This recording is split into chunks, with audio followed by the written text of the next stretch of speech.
Wow. Okay. So everyone hates me right now because, well, I was trying Yeah. to set this thing up, and yeah, it's been a lot. But hey guys, welcome back. It's been about a week since I've done a live stream. Took the last week off, but we're back and we're back in full force. This is the first time we're doing any sort of guest, video wise. I tried audio as you know, kind of hit or miss. But we got video going, and I have my friend Stephie Smalls, who's absolutely killing it on Twitter. If you do not follow her, be sure to do that. I'm going to just give her the floor. So she's just going to talk for the next 10 minutes and tell you about her life story.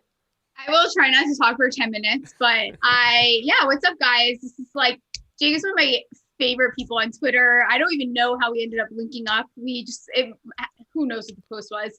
Probably was a Giants post of some Yeah, sort. it was. But yeah, so I recently just took an offer at FTN. Very excited. Going to start doing some video content for them.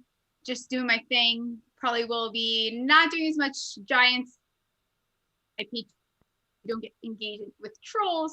And I'm still doing my Sleeper Wire beat writer interviews. Tomorrow I'm going to interview a Broncos beat writer, which I'm excited about because it's a pretty interesting team right now. I rescheduled because I didn't want to run out of time. I want to pick this guy's brain. So I was like, can we just reschedule so we don't, in case we go over, I don't have to hang up on you. But yeah, I'm loving the postseason. This is my first one in this Twitter sports world and just enjoying myself, doing as many lives as possible. Rookie film like crazy. Nothing too wild though. I don't know. It was pretty wild. I mean, you broke your brain yesterday watching so much film. I literally did. I was trying to, even today, I was like, I'm sorry, who? People keep asking me about players, and I'm like, who? I don't know who you're talking. Who was the player that someone asked me about today? I can't even think. It's like an O lineman, which is my favorite. I couldn't even think of him. Someone on the 49ers. But I am just doing as much film as I can. It's crazy because this is an interesting rookie class where I think that we're going to see a lot of studs come out of the second and third round. I think that a lot of these guys are getting, I mean, as always, we always have the top four of this, the top four of that, but I think there's a couple of positions that are going to end up having bigger names than we think. No, I agree with you there. I mean, it'll definitely be interesting. I think it's one of the better offensive line drafts in recent memory. Yeah. I mean, the one that I can think of, it was a really boring draft. I know you like offensive linemen, but I was sitting there bored out of my mind. It was like the Eric Fisher draft. It was like, oh yeah, everybody was an offensive lineman that got picked, and it so was just boring. like I want some, So, variety. So, um, right. so we'll because we actually have some awesome news, football fan wise. I mean, I'm a Rams fan, so I'm not exactly like loving the fact that JJ Watt's coming to the NFC West, Yeah. but he is going to the Arizona Cardinals on a 2-year deal. Let's talk about this first, before we go through all the teams. What were your thoughts on this initially, Stephie, and kind of, do you think this changes anything, like their trajectory? Do you think this kind of puts them in like a win now type of mode? Like, where are we going here with this?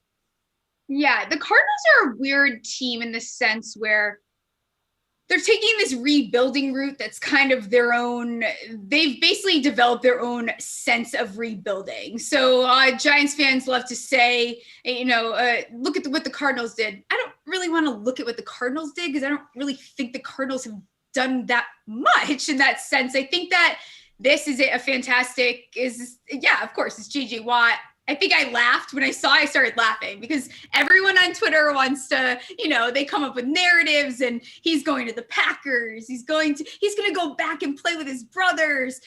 I knew neither of those things were going to happen realistically. So is it shocking that he went to the Cardinals? A little bit. I don't know that I would ever really foresee that. I think that that's a very strong addition for them. I think that it's obviously cool that he's reuniting with a teammate. I think that people thinking that somehow there's going to be a Watson Kyler, guys, come on, let's not be, now you guys are getting out of control. I think it's an expensive contract though for a team that has to pay Kyler in a couple of years. I think that it's a little ballsy. I love it, but you add some depth to that secondary and you maybe pick up a good RB and it stinks because I kind of saw maybe when Aaron Jones kind of would have been cool, but they're not looking at being able to pick up any of these free agent running backs. I don't think so. I think that if they can do well, will they be competitive? Yeah, but it's also a conference that anything could go. I think that they still are missing this chemistry over there, but he's also a locker room guy. He's a guy that he comes with. So in that sense, yes, he's worth it. Of course, talent. He is a little, he's getting older, whatever. But you think about the leadership and what he brings alone in that sense, and it is awesome for them. I love Arizona. I went to University of Arizona. I've actually been to University of Phoenix Stadium, I think it's called, more than I've been to MetLife. So Wow. I've seen the Cardinals play more than I've seen the Giants. A lot of people don't know that. I will probably get my ass totally called out for saying that. If anyone from Giants Nation is watching, but it's a beautiful stadium. I pick up Kyler and he's like my dynasty quarterback. I like the team. I think that they have some issues. So hopefully I don't know how you feel about it. I think it's good. It doesn't get me like I feel like people are super excited about it. It's not like that exciting for me because I think that there's some serious holes over there that need to be fixed. Yeah. No, I agree with you. And I kind of, it's exciting because you and I are both in the same boat. We love trades. We love moving. Like, I don't know what it is about a player taking one uniform and putting on a different one, but like, it's something that like we all crave as sports fans. And so like, I think for that reason, it's very interesting. Also, you talk about a guy like JJ Watt, who's just one of the best pass rushers to play this game, to be honest with you. So, that's really cool. Seeing him with Chandler Jones, this is the football fan in me talking right now. But seeing him with Chandler Jones, I think that's going to be a fun duo. I am a little surprised, though, because they didn't have a lot of cap going in. They had $17.2 million. I looked at Spotrac. They have not updated this contract. So they're going to be a little bit of a hole here. Hassan Reddick is a free agent. There's a myriad of free agents with, Peterson, and you have Kenyon Drake, and you mentioned RB. So, it's going to be a little weird with that. I don't know what direction they're going in. Do you think because I don't look at this move as like moving the needle. I look at this move as when you already have a team that's ready, right? We see like the Jacksonville Jaguars, when they got Calais Campbell, that was like, yikes, because they had a team that was ready. And we saw that. I don't feel like Arizona's there yet. You know what I mean? Like, I still feel like they're not quite there. Right. And this is what I mean. So when Giants fans, they try to tell me, oh, look at what this team is doing. Look what Arizona's doing. There is nothing about the Arizona rebuild that gets, I'm not excited about that. When they ended up drafting Kyler, it's so exciting that you got Kyler. But at the same time, you guys put the franchise back a couple years, because could you have maybe stuck around and tried to rebuild elsewhere? You guys have Larry Fitzgerald, who is literally he's basically Big Ben at this point, for that position, because there's so many other, it's very slow moving. Even this year, you saw how it debilitated them to not have, Kyler has options, but not really. He's relying a lot on himself. And that's, that makes me nervous. He's a very mobile quarterback. You have to be careful with that. If he's a guy and you saw it where he got hurt and had that shoulder sprain this year too. So I think Arizona they're starting to remind me a lot. You know what they remind me of a lot is maybe the Seahawks, where it's like you get stuck in this you get stuck in this kind of good cloud where you're not really, maybe one year you get better. You don't it's just this floating around in this area of what the hell are you doing? So this was weird for me, because that's not really a position where I would have, if I'm them, I'm really going hard to get someone like Aaron Jones, or I'm trying to get someone in their secondary to really, so it's a weird, are they going to probably have a winning record? Probably, but are they going to go very far past that? No, probably not. They're stuck.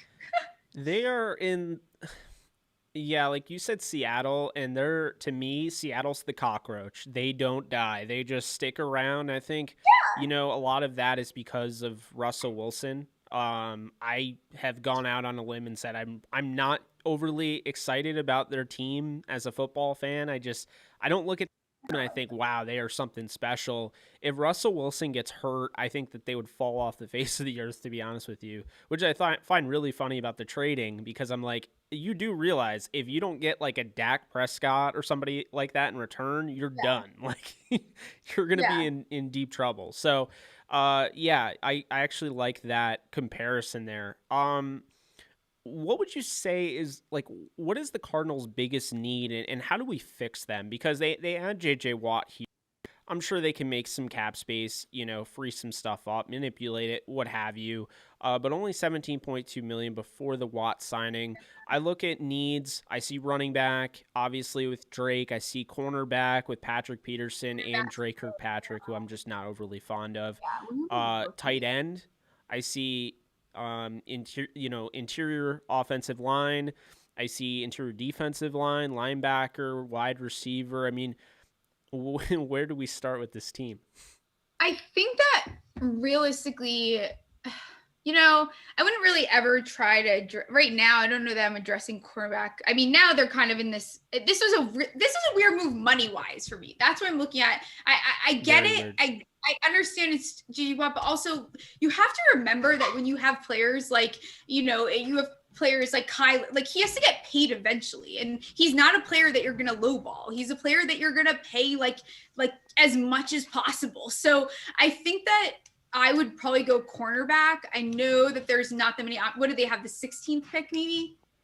Yeah, I want to say something because they didn't Something make the playoffs. So yeah. Yeah, something along those lines. So I think that I'm going there. I think that you with the running backs in the rookie running backs, I think it's far and few, so I think I'm going cornerback and then maybe addressing running back in the second round. But again, like this is what we're talking about. They're still gonna lack a little bit. There's just gonna always be this lack of depth that's gonna, cripple them a little. It's going to be their Achilles heel, whether it's one position or not. You have to decide. So for me, this is a weird move because you have like gaping holes. Yeah. And this is something that I tell Giants fans. It's like, you guys want to pick up Curtis Samuel. That's great, but that does not fixing a gaping hole. That's just, adding something on top of Golden Tate and Sterling Shepard that somewhat do the same thing. So you have to look at the big picture and where are the real holes? Where are the things that you need to address right now? And their secondary is ass. Yeah, I mean, it's non-existent outside of Byron Murphy, and exactly. I love Byron Murphy. He was my corner, but I don't think any corner is capable of playing corner positions at once. So he's not going to do it. Yeah, I mean, I think that there are some options in this. I've seen, there's a lot of people connecting them to edge defenders, and I'm like, after the Watt move, I don't see it. You know what I mean? Like, I don't see them going after a Romeo Aquara. I don't see them going after a Carl Lawson. They have a guy that is probably going to get paid. That's coming right from their team, and that is Marcus Golden, who's now there the second time. You know him. He was with the Giants. You're trying to hurt my feelings or what?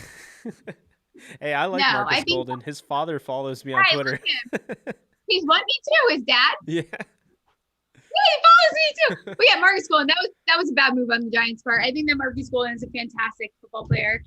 Sorry if it's a little loud, guys. My roommate just got home. She's getting our stuff at Antigua, but my dog gets way too excited when she gets home. But yeah, so I think that Marcus Golden, I agree with what you're saying. Yeah. They're a team that's gonna be interesting to see what they do. Yeah, I really liked Marcus Golden, like ever since he came from Mizzou, and then I was watching him, and yeah, I feel like teams have missed the ball on him, and I mean, just like the way I felt like the Broncos totally dropped the ball on Shaq Barrett. I mean, letting him go for the way they 100%. It was ridiculous. Yeah, absolutely. So I'd say with the Cardinals, you're going to have to clean up that cornerback position. Running back, they can target in the draft. I mean, I'm looking at tight end, and no one brings it up, but like Dan Arnold is their best tight end, and he's a free agent. Like, and I can't. This is what I mean about the Cardinals. Everyone forgets that. You forget that they're actually still in they're not like they're still very much rebuilding. They have not rebuilt anything. It's like they have very big issues that they have to address, but then they do weird stuff that doesn't, so I think they're, again, like we said, it's one of these teams that they're going to be stuck in this limbo for a very long time. And yeah, are they going to be good and produce? And then the narrative is going to be the Cardinals are good and they totally rebuilt their team. Yeah, for sure. When the Cardinals get to they get a little bit farther through the playoffs, then yeah, maybe they're there, but I'm not seeing that right now. I agree. I mean, I think that's pretty much the best way to wrap it up is the Cardinals made a move that was like the sexy move, but didn't really make a lot of sense. And they're, I don't know. I don't really know like what their plan is. I guess we'll see. Maybe they're aggressive. A trade, I got to say this because you've already kind of said this and I need to like just nail it down. Yeah. They're not trading Kyler Murray. Like it's not happening. Like I don't know. Like this is what drives me crazy about the quarterback stuff and why I keep saying like, I keep tweeting it out. I'm like, I just wish there'd be more movement. So one, everyone can shut up. And two, I can do some mock drafts because I need to know what's going on. But like Kyler Murray is not going anywhere. Like you don't get rid of Kyler Murray. I don't care if we're bringing a trio back, a quadruple. I don't care. They're not getting rid of Kyler Murray. That's their child. Yeah, that makes zero sense. But we have Crazy. We have the 49ers now. So okay. Looking at the 49ers, they have what I would say is a very good roster top to bottom. They dealt with a lot of injuries. My biggest complaint about them, and it will say that way, I don't think Jimmy Garoppolo is a very good quarterback. I don't. Oh, yeah. So I think that they could definitely upgrade that spot. Cornerback, with Richard Sherman, they're going to have to look at Ahkello Witherspoon as well. Interior offensive line, they have some guys moving. Weston is going to be a free agent, or it looks that way. And then the edge position, tackle with, of course, Trent Williams, who's one of the top free agents. Where are they going here? Because I look at the 49ers and I'm like, well, your first issue is that you have Jimmy Garoppolo. So, I mean, I would be focusing on, going out and getting a better quarterback. Mm-hmm. That is their biggest issue. Because here's the thing is this is a team. Let's not forget that this team at one point was playing with their practice squad. Like they have Shanahan, who is honestly, if people don't know, is my favorite. Like everything about his offensive mind is incredible. I think that he is one of the best coaches in this league. I think that for fun, I enjoy watching 49ers games because I think that it's so beautiful. It's just beautiful is what it is. It's so smart. It's so witty. It's just very well done, well-rounded. And I think that Jimmy Garoppolo, yes, great. That's so nice that you can go to the Super. He is not a reliable. There's nothing about him that he's a QB2. Okay, so let's just be clear about Jimmy Garoppolo. He's a QB2 that got lucky with like his placement at the time. The 49ers have a team that could absolutely be contenders. They have to fix a couple things. It's fine. But what's plaguing them right now is that quarterback position. So they need one of my favorite placements for Watson actually is the 49ers. So I think you take someone like Watson, you put him on the 49ers and boom, he has Shanahan. He has every weapon he could possibly, that's a dream for someone like Watson. So I originally wrote, the day that all came out, I wrote an article, and this was before I even thought of Miami, which I might have put on later, but 3 of my favorite spots were the 49ers, the Bears, and Washington. Those are teams that could really benefit from having someone that's a fully developed is going to come in and totally change the team. And the 49ers, they have a team that's ready to win. You have someone come in there and then you fix what you need to in the draft, but they could get rid of a first round pick. Why not? Tell me why the 49ers couldn't get rid of a first round pick or something, there's definitely a way they could make it happen. I mean, I agree with you. And I mean, I don't know if I want to see it happen, but I mean, that's the best fit, they're, for sure. Like you said, they're ready to compete, and you have the Kyle Shanahan offense. You have those weapons, guys that can, improvise with Watson. Right. You have a Brandon Ayuk, a Deebo Samuel. I'm a little bit higher on Jalen Hurd than other people, but I'm not done with him. And then George Kittle. I mean, who's like I think is the best tight end in football. Yeah, for sure. I mean, I think that this is a perfect scenario for so I think at the 40, and I always get skeptical of these teams that are quiet. That's the teams I tell you always to be careful about. So when you hear a team that's being quiet like that, just like at the Arizona Cardinals, whenever someone's being quiet, I wonder what's going on. But then you wonder too, do you try to get Watson? You see what happened with Wentz. You wonder how much is this going to really cost you? And then do you try to just trade up in the draft? I think that with the movement that's going on, I think that for them, it might be a smarter option realistically. I think that this might be one of those drafts. We might see more trading than we've ever seen before. I see a lot of movement in this draft. I see this being a draft where people are trading up, trading down. But I think that for them, there's two options. They're kind of like Washington for me. So with Washington and the 49ers, it's like you're either getting Watson or you're trading up. Like get your guy and be done. That's it, So those are the two options, I think, for those two teams. But if I'm the 49ers, I'm figuring it out. If they bring back Garoppolo, they're just moronic. Yes. That's the only way to say it. I don't know how else to say it. I can't say it nice, I hear you. I mean, I'm sitting there looking at, their roster and I'm thinking, this is the type of team that should go after Watson, and I don't know. I mean, I've seen Teddy Bridgewater connections. I think he'd be a good fit, but I don't know. I don't. What are you going to do? Keep filling in a spot? Like these are teams. This is why if Washington and the 49ers are the franchises that I think that they are, and they have these head coaches and whatever, they will actually address what they really need to address. Like that's the way you rebuild. That's the way that you build a team, how you build a franchise. Is what they've done in both of those franchises is perfect. I mean, like now is the time to get your guy. Get your guy. This is exactly what you do. You don't keep Jimmy Garoppolo and just waste it. I mean, Look at Nick Mullins was successful on that team. You need to just do it. Imagine if they had a stud. It's crazy. Yeah, it really is. And I mean, again, I'm not exactly complaining, but I mean, they have $16.4 million in cap. They have John Lynch, who's one of the better GMs in football.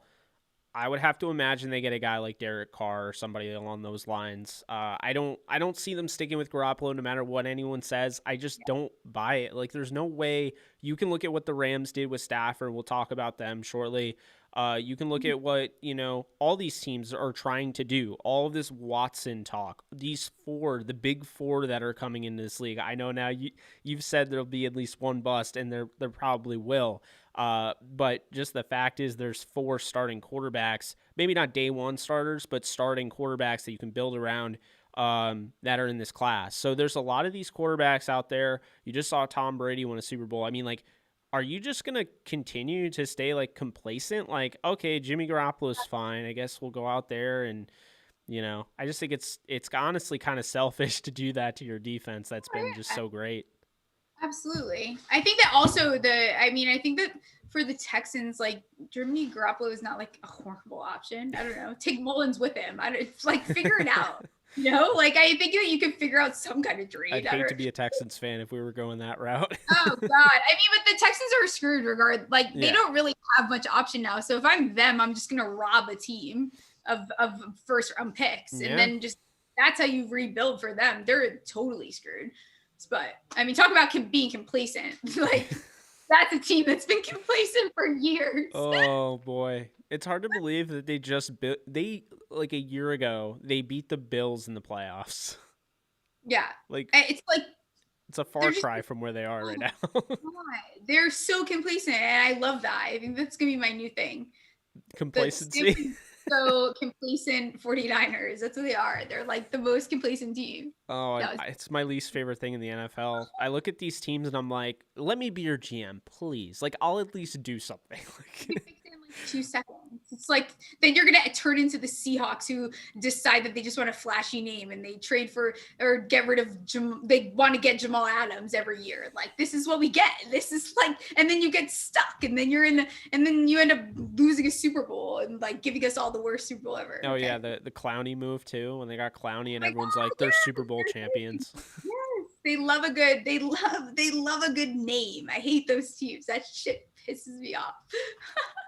With that being said, there is a team that likes doing the same thing that we're about to discuss. My team, and a lot of people that are on here have been clamoring Mhm. for them, the LA Rams, and they have negative 28.3 million in cap space, which is they don't have cap space.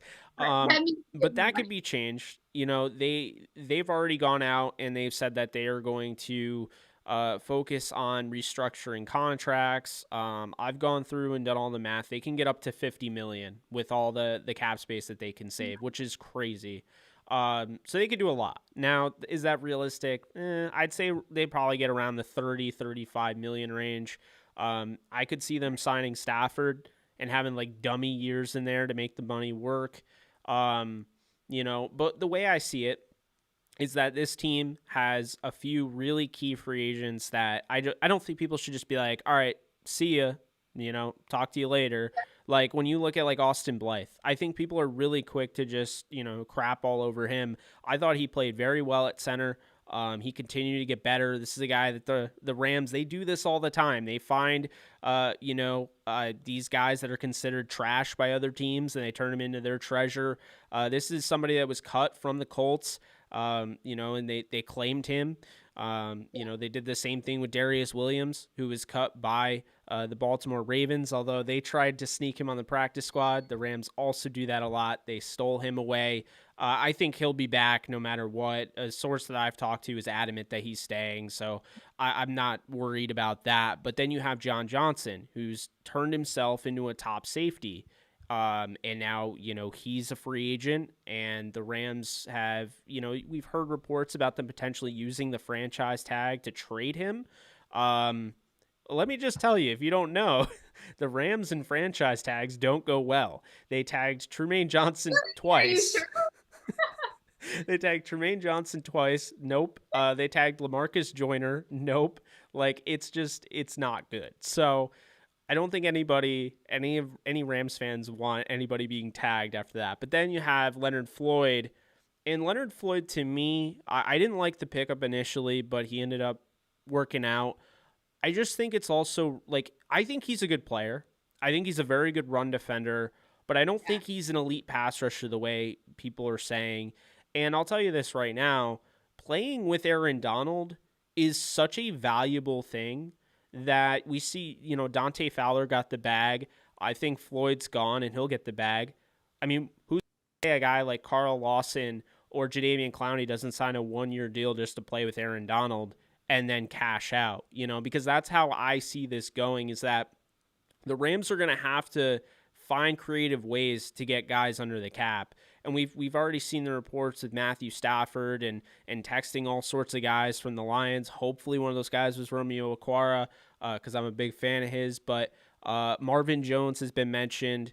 I want to ask you your thoughts on this because everyone's talking about needing a deep threat, needing a center.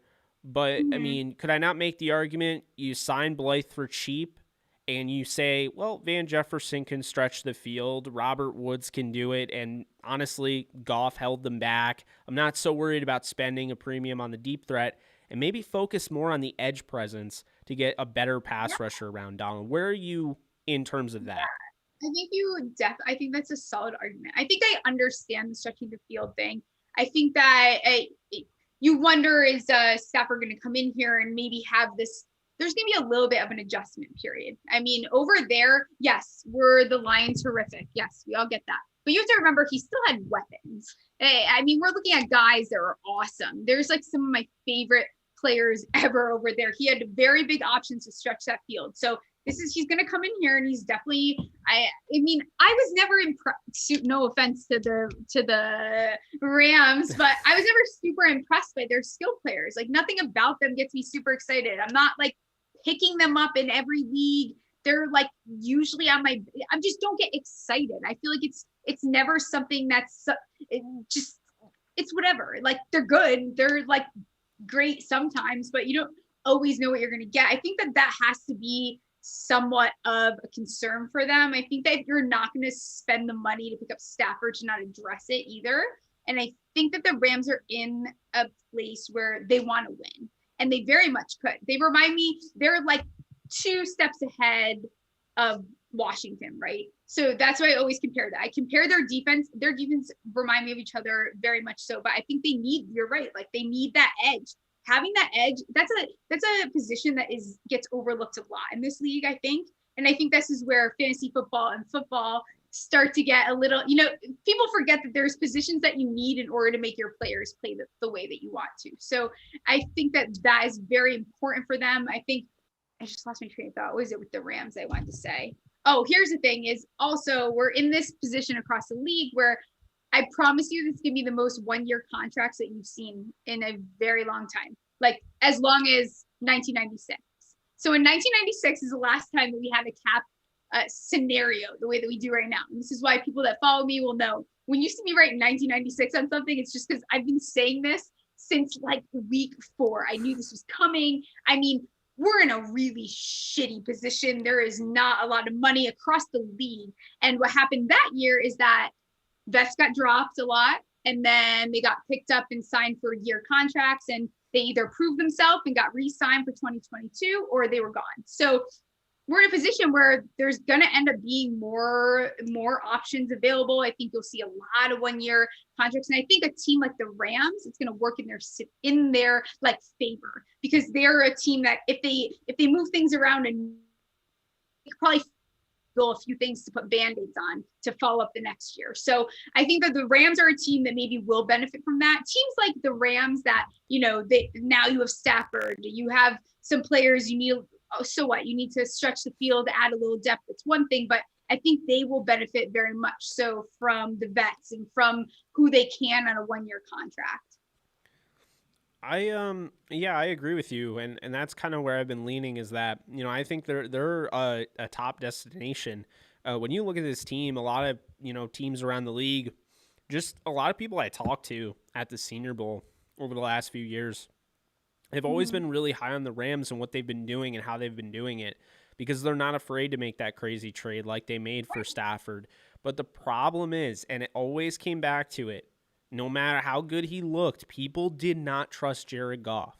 And so I kept saying over and over and over again, I'm like, he's good, but he's not great, and he's not going to win a Super Bowl with this team. And I know it's not crazy because this, his second or third year in the league brings him to the Super Bowl, but let's hold on there for a second. He didn't bring them, okay? There was a lot going on.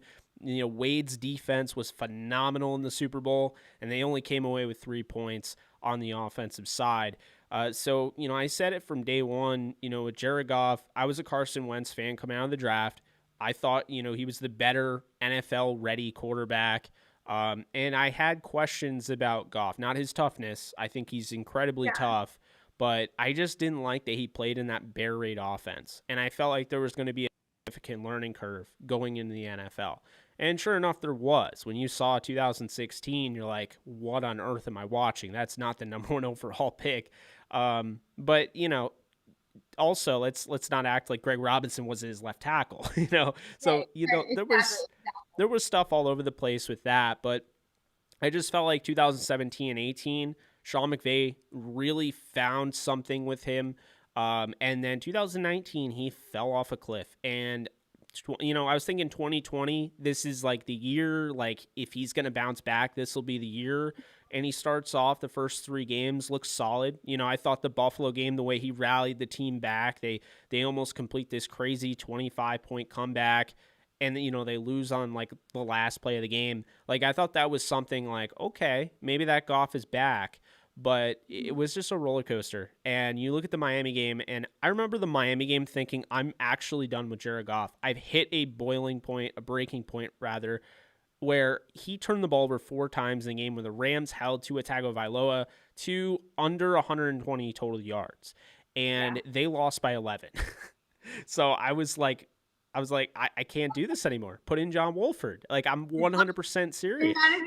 Yeah, I know. I feel like it had to be frustrating. And, it's crazy after he did have his surgery. And I feel like it was really, I remember I tweeted actually, what did they do in Goff's surgery? Like did they replace his hand or what was going on? Because he really came back from that surgery. And I'm telling you, he looked really good. He looked very capable. His balls were very accurate and he looked awesome. awesome. And you're wondering, like, where was this the entire season? So I can imagine that had to be very frustrating, because it was like that. What game was it? That game? I don't know what game it was, but whatever game it was, he looked phenomenal. And I was like, this is crazy.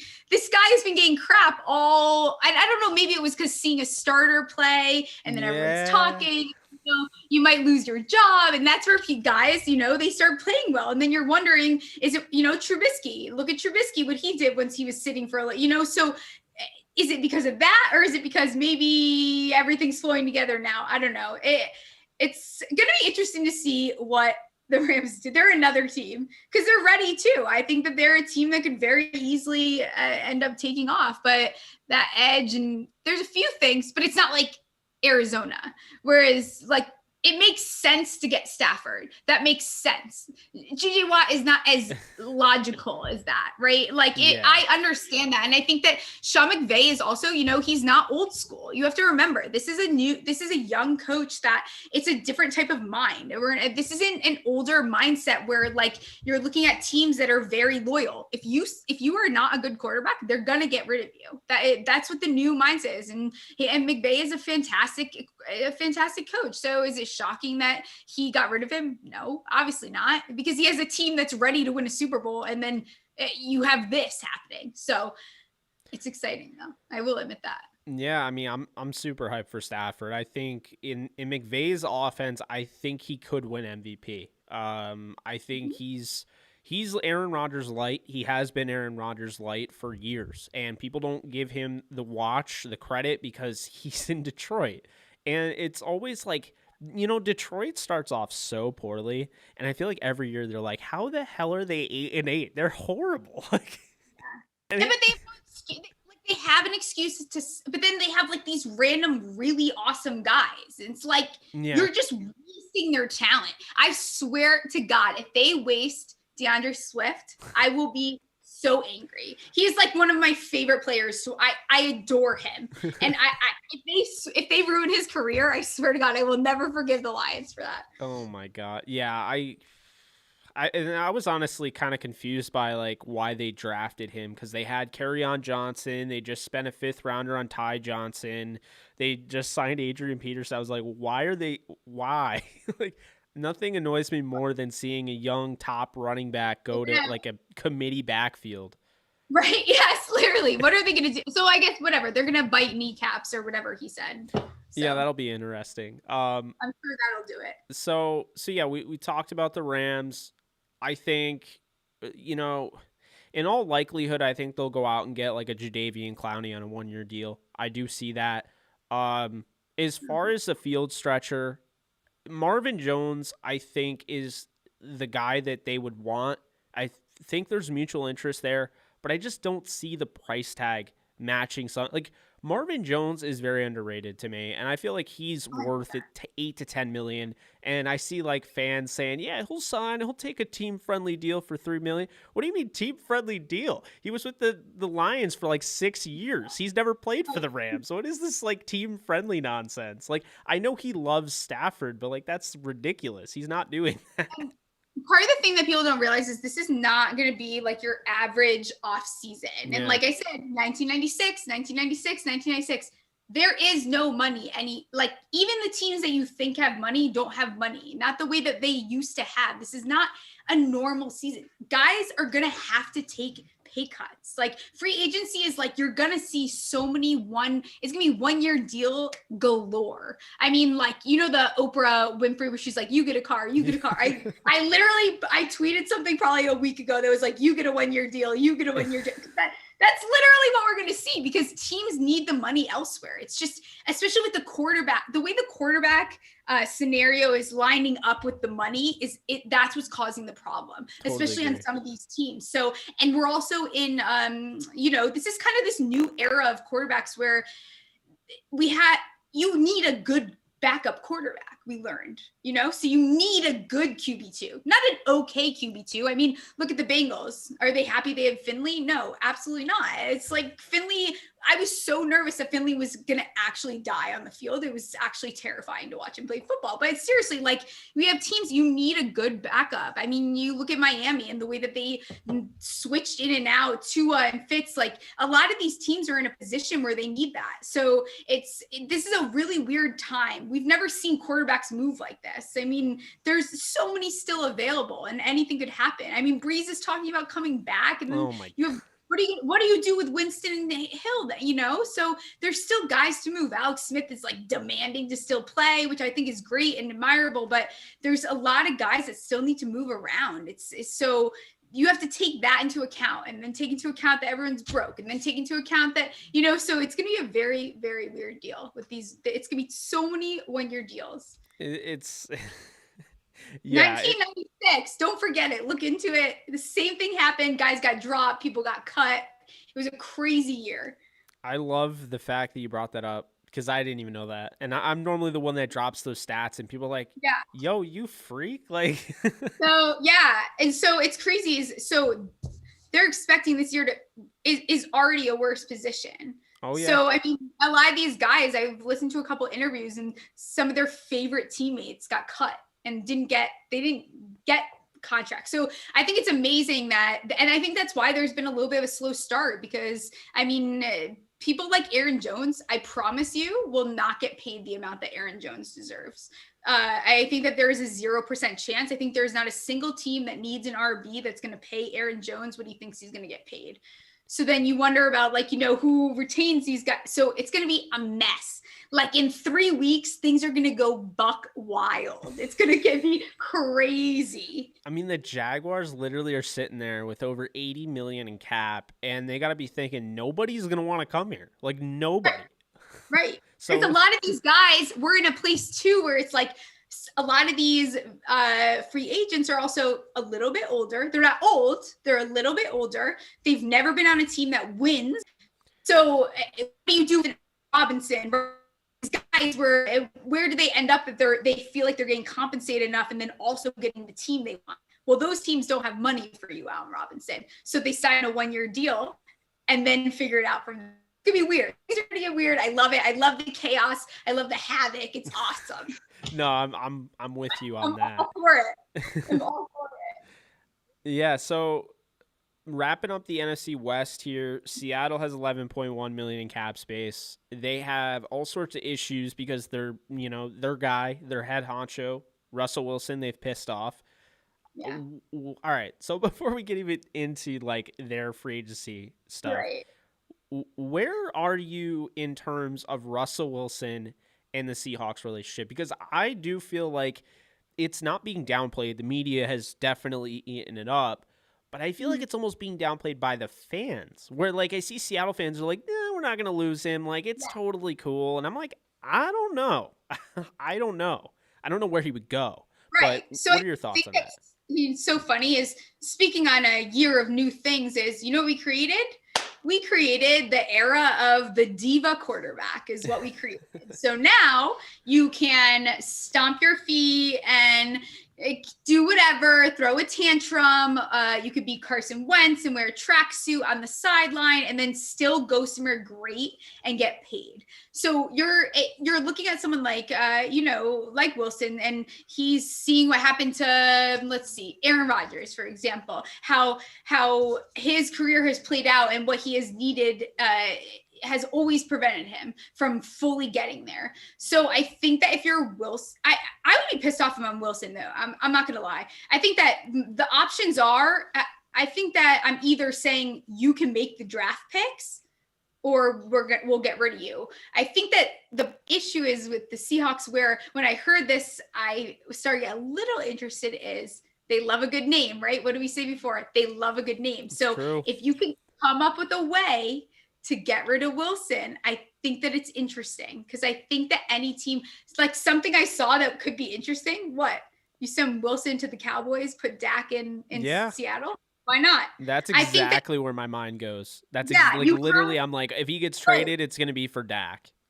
It has to be. So they're a team where they need they're going to need a good name to be able to do that. I think that the Texans are asking way too much. I think Seattle, as dumb as they have been historically, I think that they will not go for that because it's a lot for them. I think that, I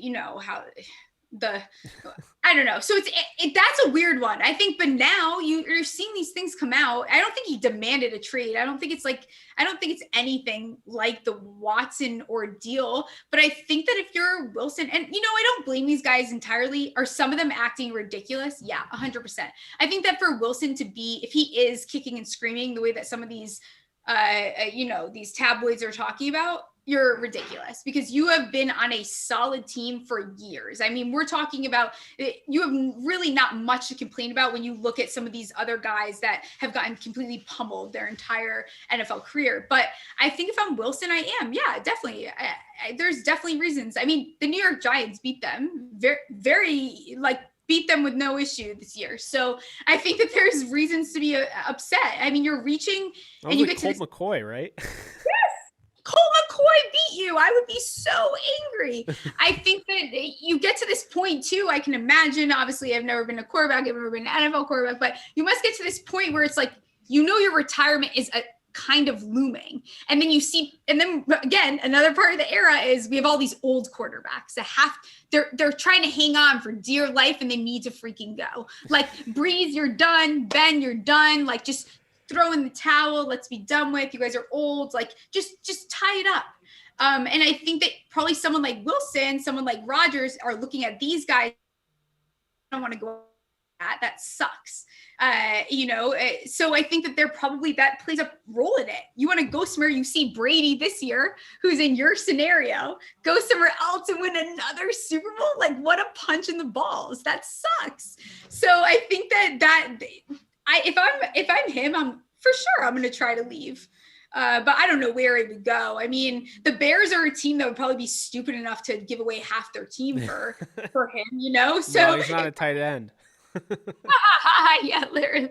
So I think that one, I don't know. I feel like he's more likely to stay put than Watson is. I think these people that think Watson's staying, Watson is a princess now. Watson's not staying there. Like by no means is he staying there. He's been causing problems for how long now? I mean, and it's not problems. I love Watson. I understand why he's frustrated, but these quarterbacks, you guys are getting a little bit crazy now. Even Alex Smith today, and I love Alex Smith. I like that fire out of him. What? Yeah, I know. But even now, he's a little bit like throwing shade at the Washington. You never saw this years ago. Quarterbacks were on teams for so long and they were so loyal, and you shut your mouth and went on the team that you were sent to. You guys are getting paid so much money. Like, just do your job. And I don't want to be one of those people that's like, oh, they shouldn't have an attitude. I get it. It's fine. But also there is a line that needs to be drawn. I mean, not all of you could be demanding trades. We're looking at what? There's still 22 free agent quarterbacks right now. Are you guys insane? Dak still hasn't signed. That's crazy. I know. And Dallas, I think if anybody had any reason to want to be traded, it's Dak. Because, like Deshaun Watson got paid, Russell Wilson got paid, Dak still hasn't gotten paid. Hell no. And then after seeing them pay Zeke, the fact that he does not have a contract already done is disgusting. I think that Jerry Jones is he is awful. I mean, even before he got injured, right? We're seeing Jerry Jones is like, he'll never be Patrick Mahomes. Are you kidding? I would walk out the door. And then the next week you get hurt. No. But it's just a weird, this quarterback thing is going to shuffle things. Every time I sit down to do a mock draft, I'm looking at it and I'm like, okay, but what if they decide last minute that Matt Ryan isn't it? Or what if they decide that Dak goes here? I think so much could happen and mess it up. What about the Jets? Darnold, now what? So the quarterbacks are going to really shuffle things around this year. It really is. With Seattle, I mean, I think that they need to focus on their offensive line to please Wilson, if I'm being honest, or for sure. They need to trade him. Like it's that simple. Yeah.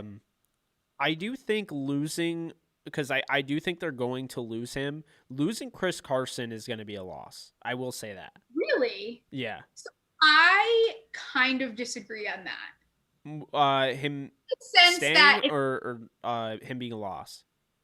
I think that they will lose him. I don't think it'll be a loss. I think that they need to get someone fresh in there. Who I would get you prefer? Because I feel like they're really high on Rashad Penny, and I am not a Rashad Penny fan. Yeah, he's another one that I don't even know what team we're talking about earlier. I was like, okay, so that's another one. It's a good, that's fine. I don't know what's gonna, but I think they need to get him like someone. That would be where I would focus on. I think that that's an area that really needs help. Chris Carson does nothing for me anymore. What? I mean, I am not. I don't know. For me, just me, I don't like watching him play anymore. Like he used to be something that was very exciting, and I think this past year it was just it. I think that they can do better trading him is all. I think that they could find a way to move him that would be more beneficial to the team. Like to get rid of Russell Wilson's a lot. Yeah, I think the rumors are true. I don't think he demanded it, but I think he did in a sense because I think his agent leaked it. So I also let me just go back to make sure that I am not saying like being understood the wrong way. So I think Chris Carson will do better on another team. Like I don't think that the Seahawks do too. Him well. Like I think that if he like a good place for him honestly is like let's say like Miami, like somewhere that's like I think that he needs to go somewhere. I just think that's not the place for him. He reminds me very much like Evan Ingram, where I think that he needs to go somewhere else, new, let's start over, go somewhere else, whatever. But I think he's one of those guys that you see them go to another team and they have a breakout. I could totally see that 100%.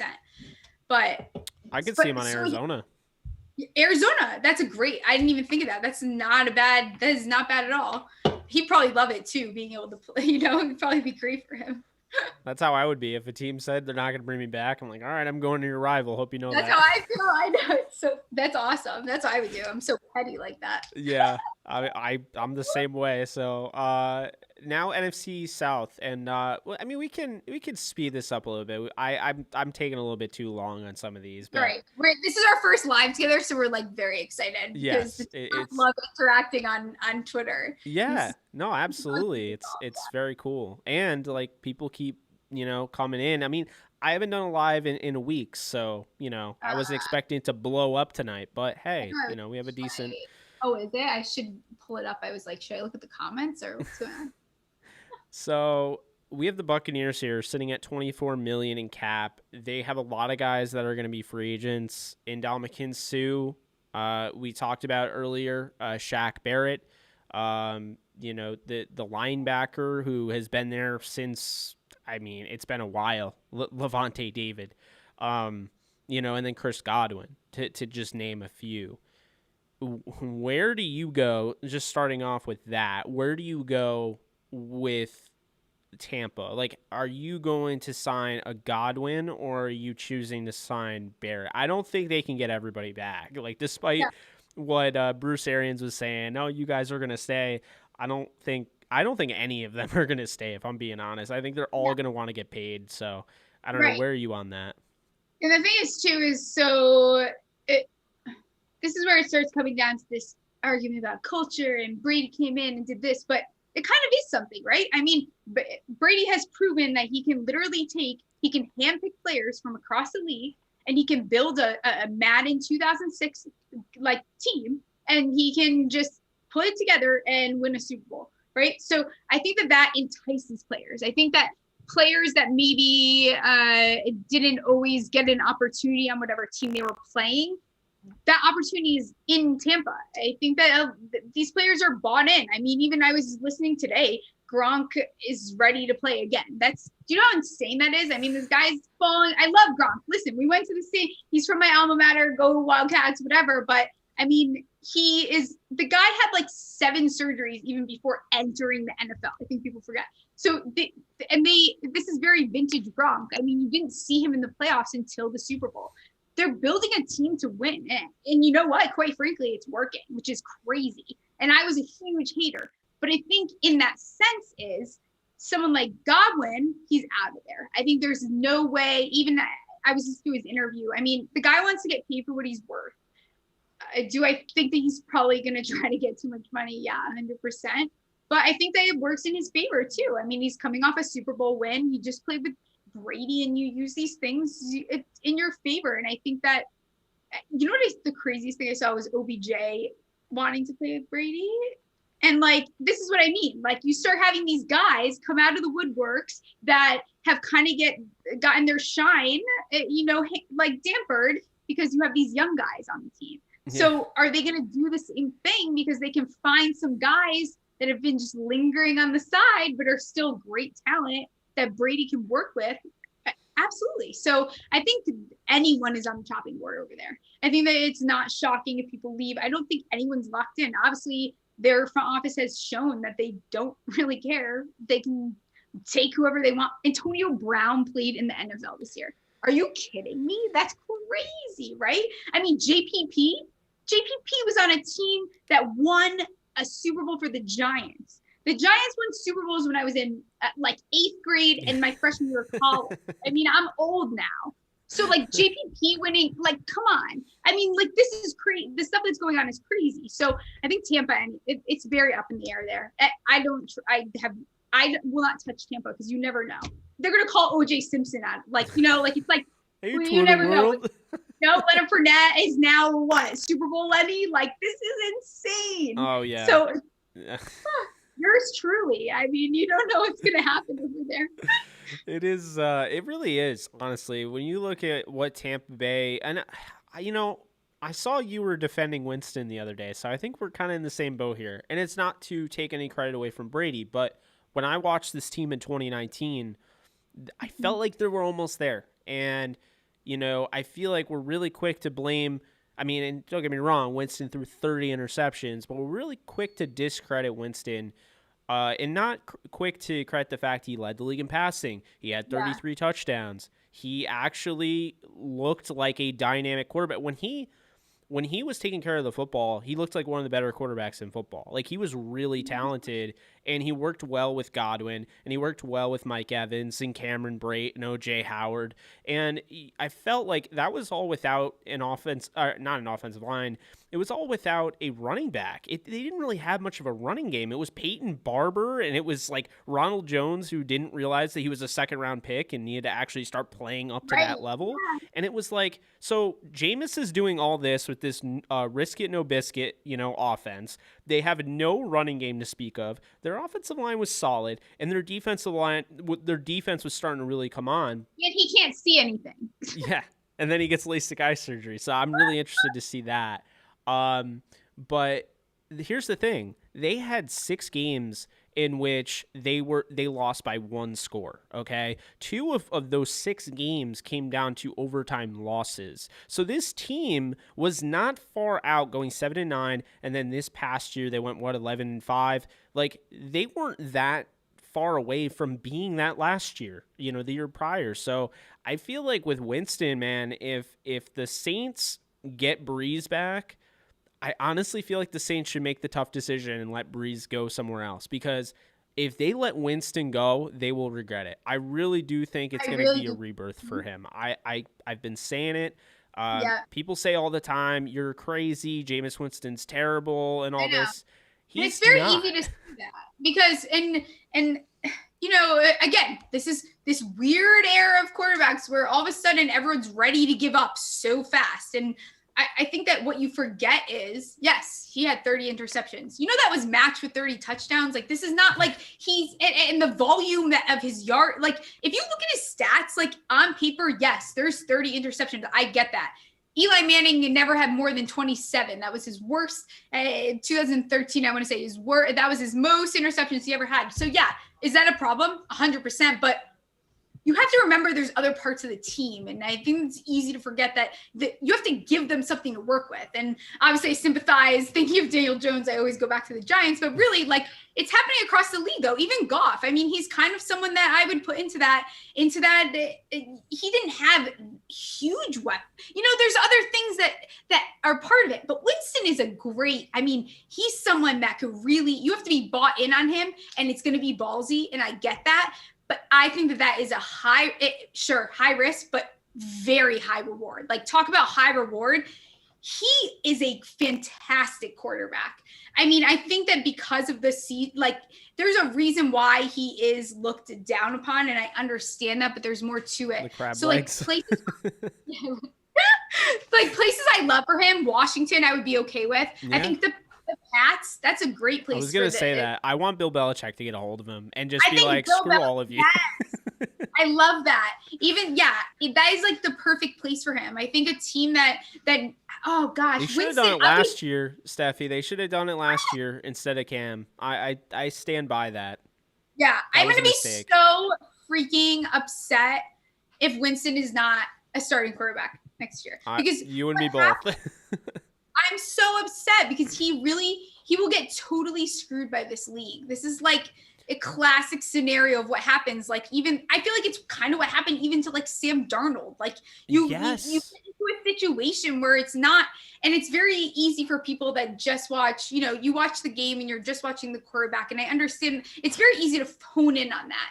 And it makes them look very bad, but you're not looking what's around them and what else is happening. Exactly. I mean, Adam Gase is his freaking coach. Obviously, there's other things going on. But really, I think that Winston, I hope he gets, and also if Taysom Hill, for everyone that's a fantasy, if Taysom Hill is the quarterback next year, you are going to see how that hinders your players that are on the Saints, because Taysom Hill is not good. He is not good for your skilled players. I'll tell you that much. It's a bad news for all of them. I'm staying away from them in my startup leagues because I'm nervous. I feel like everybody in the chat right now and they're like, oh, that's why they're friends, because I am like the notorious Taysom Hill hater right now. Like I don't hate the guy. Like he was fun to watch at BYU and I was rooting for him. He has like this cool little story, but he's not a quarterback in the NFL. And I always say this, you say 1996 a lot, and you say you have your little things. People are literally going to shoot me if I say it again, so I'm going to say it again. The young quarterback ecosystem in the NFL is dead.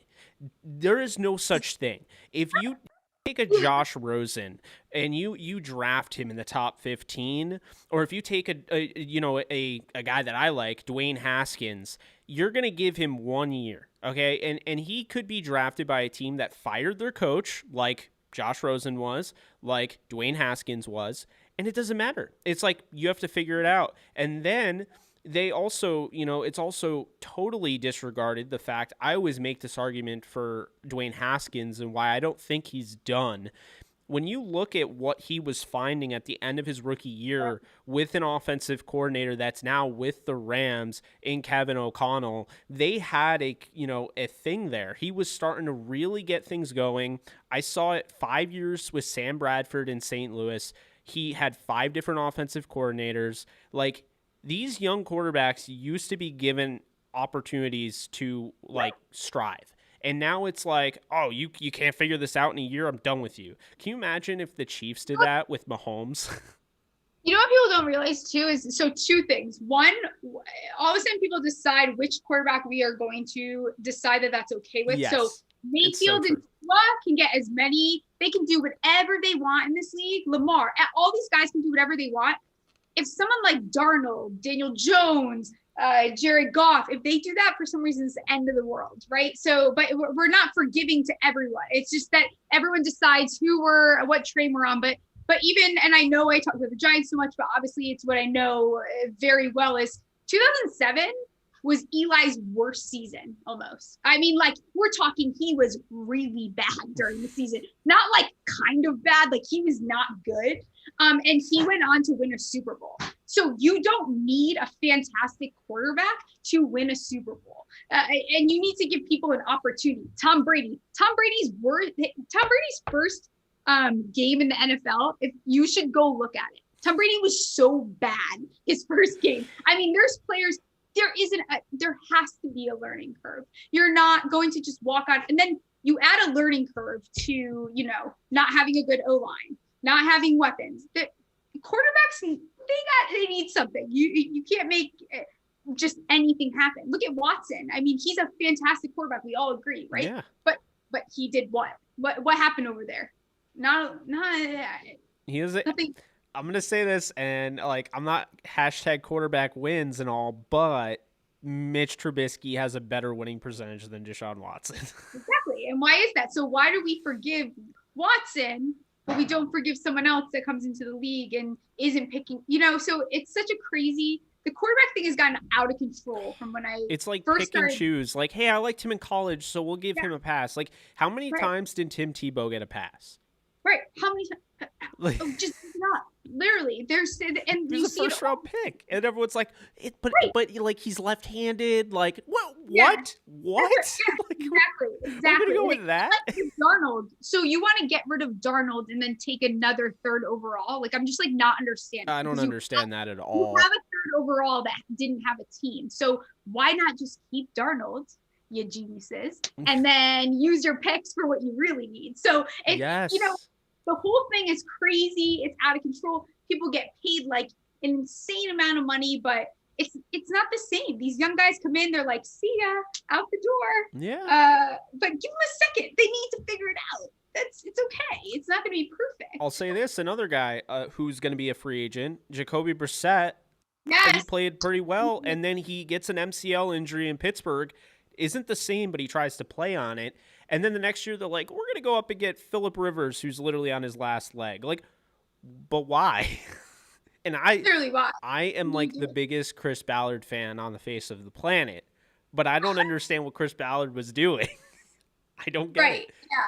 It's just some things aren't really logical. And I will say that, like, that's one thing that I do like about the Giants. Once they commit to a quarterback, they commit to them. I mean, once they got that down pat, once they picked Eli, everyone freaks out. It's like, guys, they picked Daniel Jones because he's literally has the potential to be definitely better than Eli Manning. And he's exactly the same like they want a quarterback that stays. You want a quarterback that's going to just stay there, do what he needs to do, get the ball down the field and win games. Like, that's all you need. You don't need Patrick Mahomes if you could build around him. Like, you don't need Patrick Mahomes. That's not how you win Super Bowls, literally.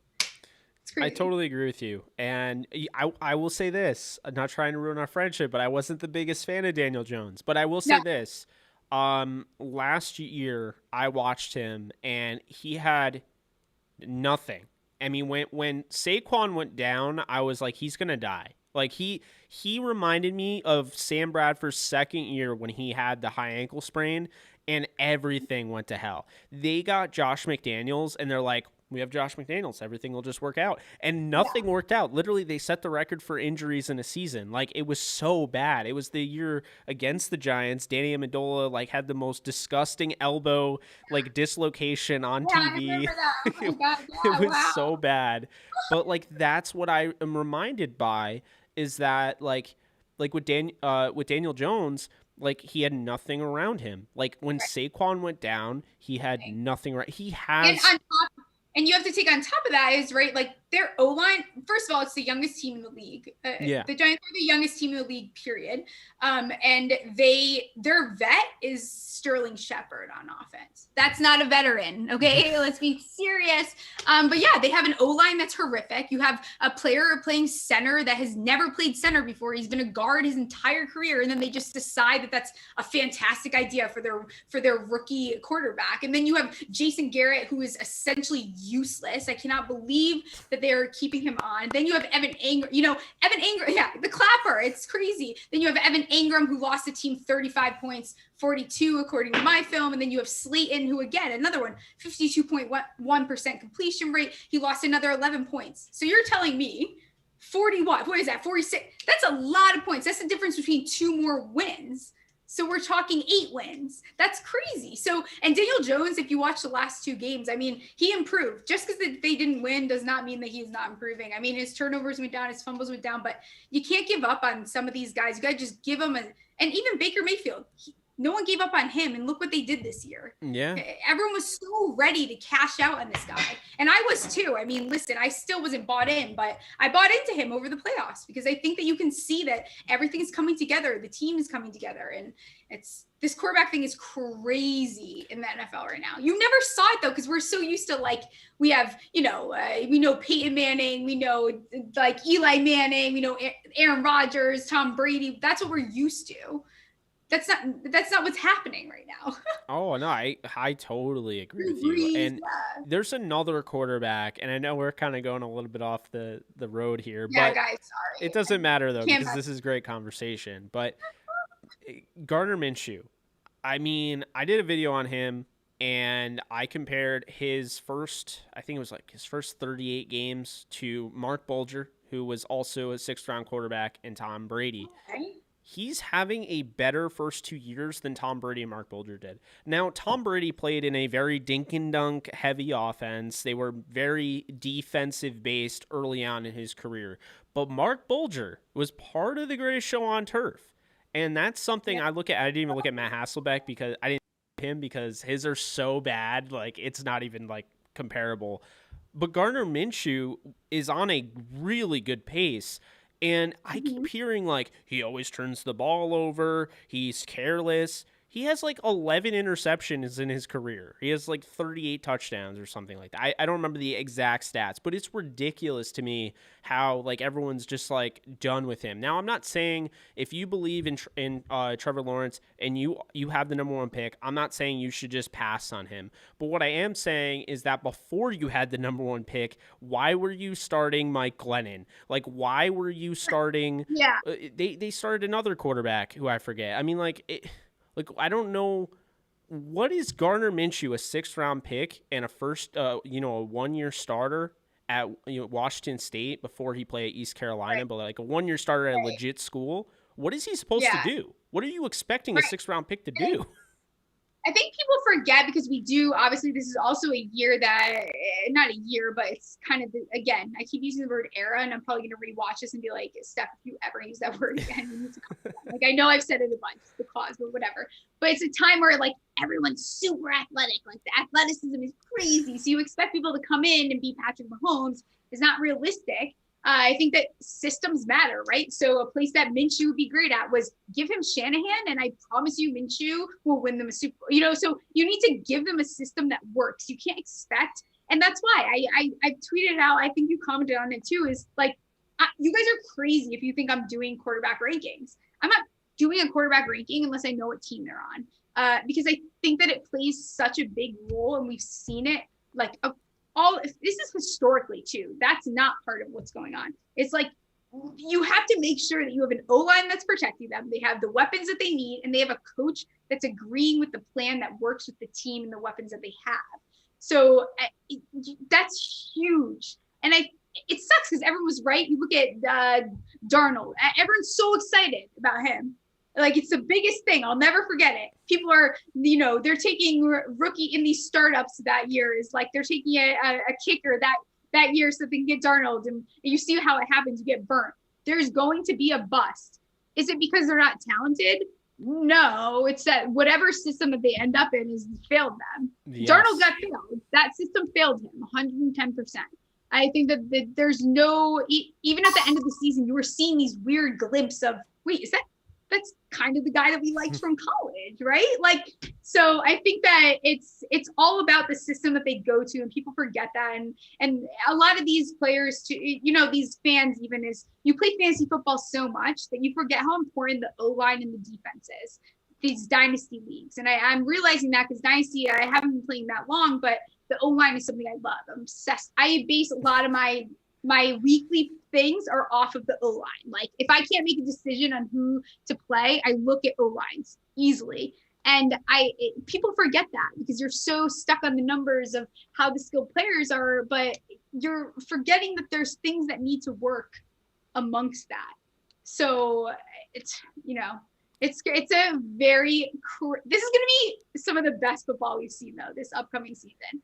The way that these quarterbacks are moving, I'm so excited. I'm very excited. I think it was something we needed though, because it's like that when you're leaving the era of Peyton Manning and Drew Brees, and whether Tom Brady wants to leave or not, I'm just calling it that era. Okay, like you're leaving that era. We need to see what's next. What do we have in store? It's like the same thing. Like you see. Oh, sorry. What were you saying? No, I was saying we have Herbert, Burrow. Like there's, yes, it's exactly. New faces. Yeah.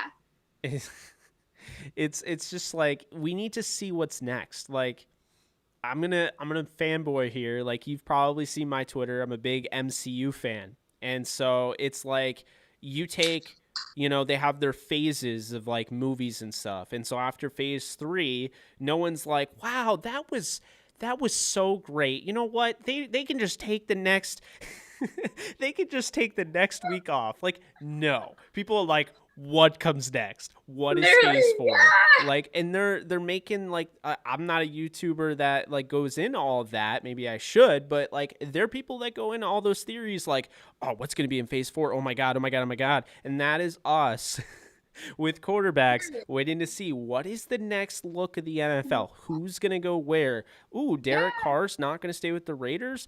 Ooh, the 49ers are actually that dumb and are going to keep Jimmy Garoppolo. Like, I want to see, like, like, of course, you know what I mean. Like, it's stupid because we are just talking about this, but Yeah, but no, yeah. really, but it's crazy. It's just a weird time. I want things to happen. I think obviously quarantine plays a role in it. And it's funny because I feel like last season is when it kind of started. I mean, we saw Cam Newton go over here, and you see That felt weird.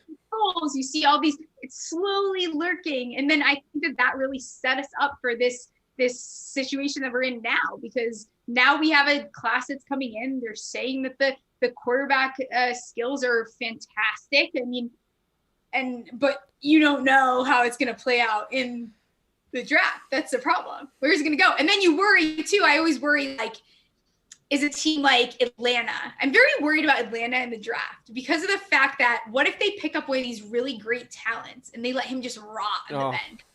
It's like my nightmare. I'm losing sleep over it lately. Like, for some reason, it's really haunting me that that's going to end up happening. I don't know why, and I shouldn't wish that, but it's like, Matt, is it time for you to just kind of hang it up? I think 1 year with like a rookie on the bench is fantastic. I think there's a reason why.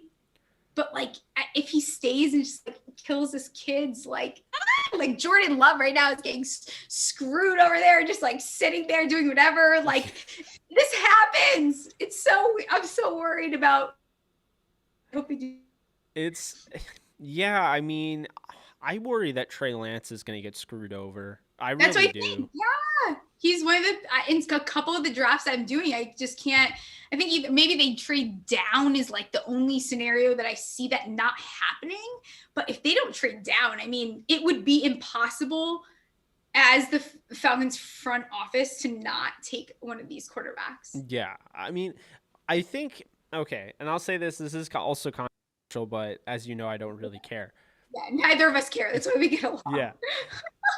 I don't think Trevor Lawrence is the best quarterback in this draft. I do not. I think it's Trey Lance. I've said that. I've been on that train since last year. I just, and it's not that Trevor Lawrence is a bad quarterback, but could I not make the argument that the idea of Trevor Lawrence being a generational talent has basically overshadowed what Trevor Lawrence truly is? Yeah. I mean, 100%. It just seems to me like people are like, oh, well, it's Trevor Lawrence. Like, there's no doubt. Like, he's going number 1. Like, yeah, he's going number 1 because Jacksonville has made it pretty clear that's who they're getting.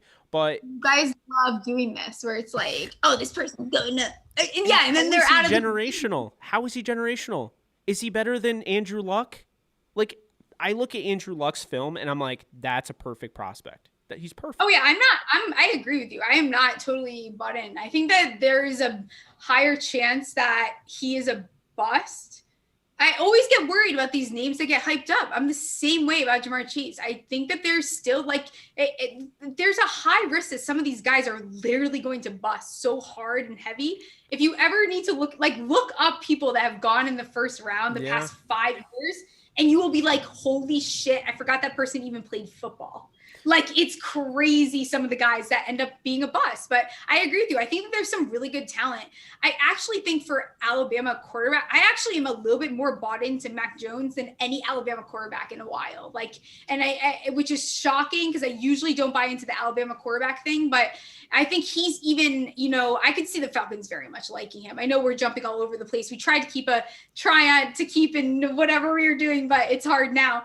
But really, I think, and I like Lance a lot. I think he's awesome. I think Fields is I'm leaning towards Fields being the bust. If I were to put money on someone, that's who I'm leaning towards.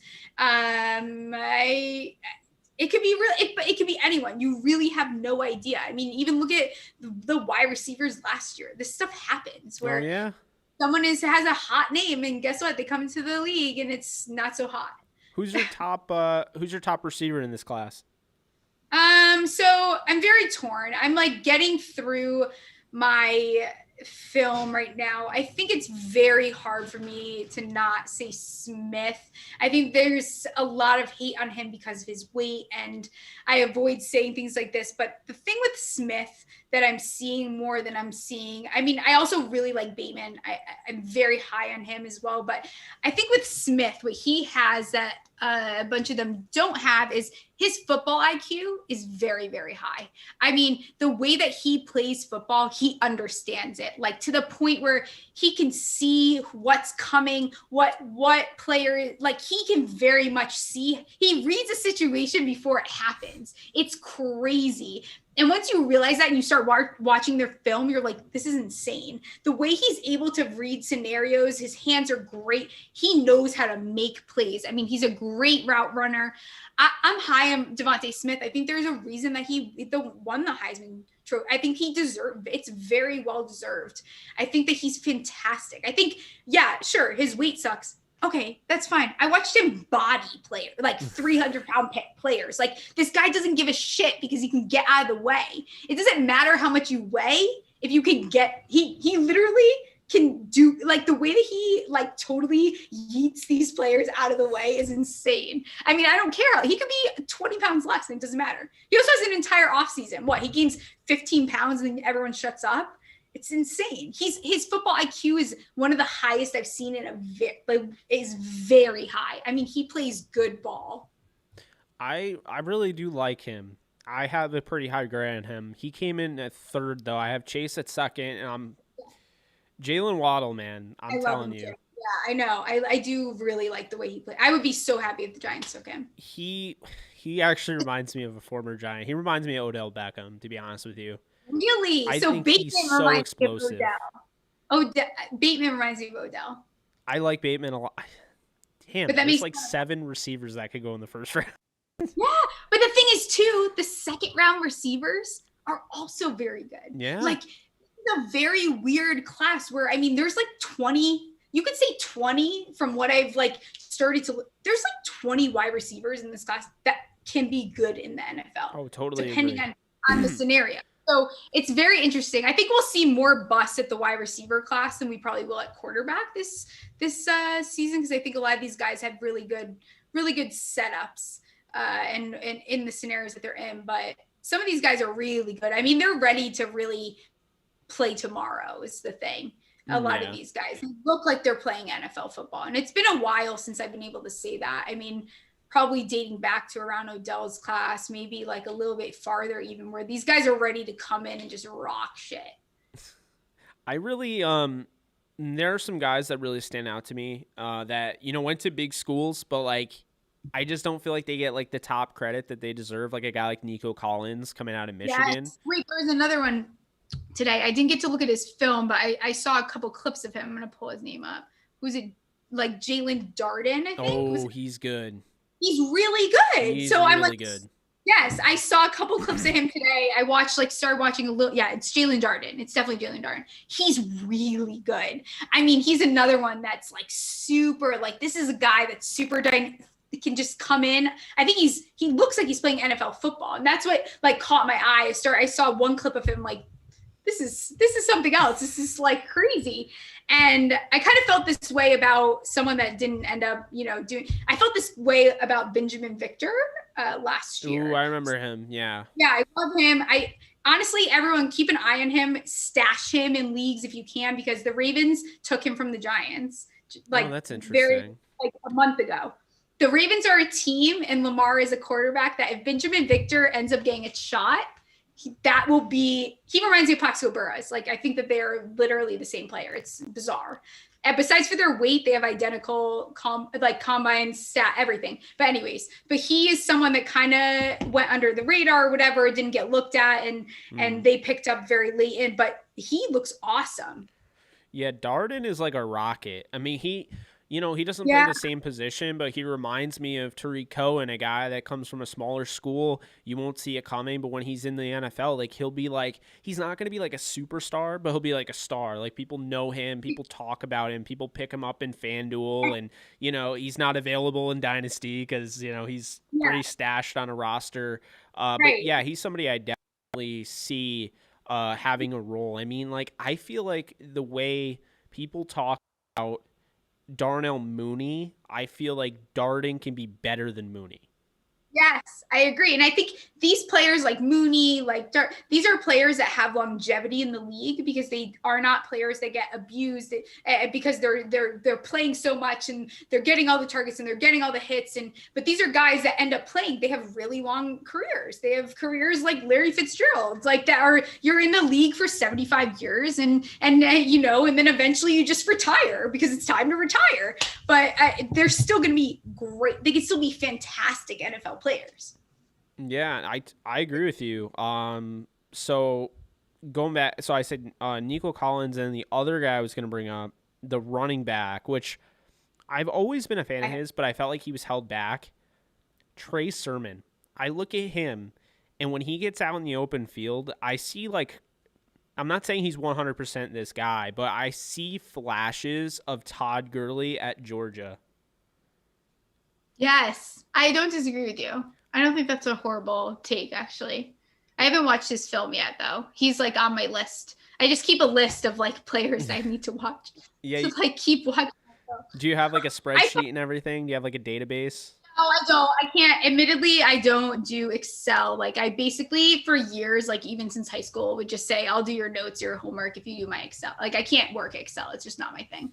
I hear you. Even in right before I was like applying to med school, I was still up until then. I was still having people do my Excel sheets, but I focused on tight ends when I started. And so, what were your thoughts on the tight ends? I felt like it was a weaker tight end class, top heavy, but like. But if you actually look at them, they're pretty good. I'm not gonna lie. And I think that especially where we are in the league, where we kind of have this weird tight end scenario because we have, from a fantasy perspective, you have three really great tight ends. You have Waller, Kelsey, and Kittle, and then it's like maybe Troutman and I don't know who you want to. There's Higby. What's the other guy? Yeah, I can't even think of the other one. Whatever. I can't even think of them because they're just. And then the rest, there was so many kickers that outperformed tight ends this year. Like that is literally crazy in points. I know now Gronk is considered a top 7 tight end because there's just no. It's crazy. It's just a really weird. It's just a weird. Things are weird in the tight end. No one can block. That's the problem. Right. And so they're not seen on the field. But then the ones that can block can't catch the ball. But Trey McKitty is my he's gonna be a huge player in the NFL, and no one is talking about him. I promise you, if he gets an opportunity, he's good. I think he got the short stick at the beginning of his career, but I first saw him on this during the Senior Bowl. The Senior Bowl was awesome this year. I had a blast watching it, but he's really good. Looking at his film, his more recent film. I mean, granted, I understand that his older stuff is maybe not as great, but he has that NFL flair to him where, he's big. He has really good. He's slow. But who cares? You don't really need. He kind of has technically Hawkinson's slow, but do you really feel like Hawkinson's slow? Right, exactly. It doesn't really, but they're tight ends. I mean, it's I don't really give a shit, to be honest. I mean, I think it's fine that he's he can be slower. I think that he has a little Kelsey-esque to him that I like, where it's you're not sure if he's a tight end or, I wouldn't say, obviously, do I think he's as good as Pitts? No, but I think that he is someone that definitely can make an impact, especially imagine, I mean, I've seen a couple mock drafts where, the Giants take him in the 3rd round. So you say the Giants take him in the 3rd round, they get sick of Ingram, they bench him, and then you pull McKitty in, and then he's just absolutely dominates. You could totally see something like that happen. He could go to the Bears, the Broncos. There's a lot of teams that could use that backup for that depth there and then end up getting a shot because of the fact that the tight ends suck across the league. I mean, I know there has to be at least like 60% of the people watching, you would be lying if you told me you didn't get burnt by a tight end this year. You'd be lying. 100% you're lying. I got stuck on Eric Ebron thinking he would be so great in that offense. Yeah, it's easy to fall for. Even this year in a couple of these leagues, I was like, you know what? Not this year. I'm not getting burnt by a tight end. This is hell no. I took Kittle in like the second round across and like all over, and then he got hurt. It was a nightmare. Luckily, I got Tanyan. Like I like that was a good pickup. I snuck him fast because I was like, I'm so screwed right now. I don't know what to do. So luckily, I had him, but I lost because of the tight end scenario because they're crap. I was so mad because I had a chance to get Tanyan in every league, right? This is like before anybody picked him up and everything.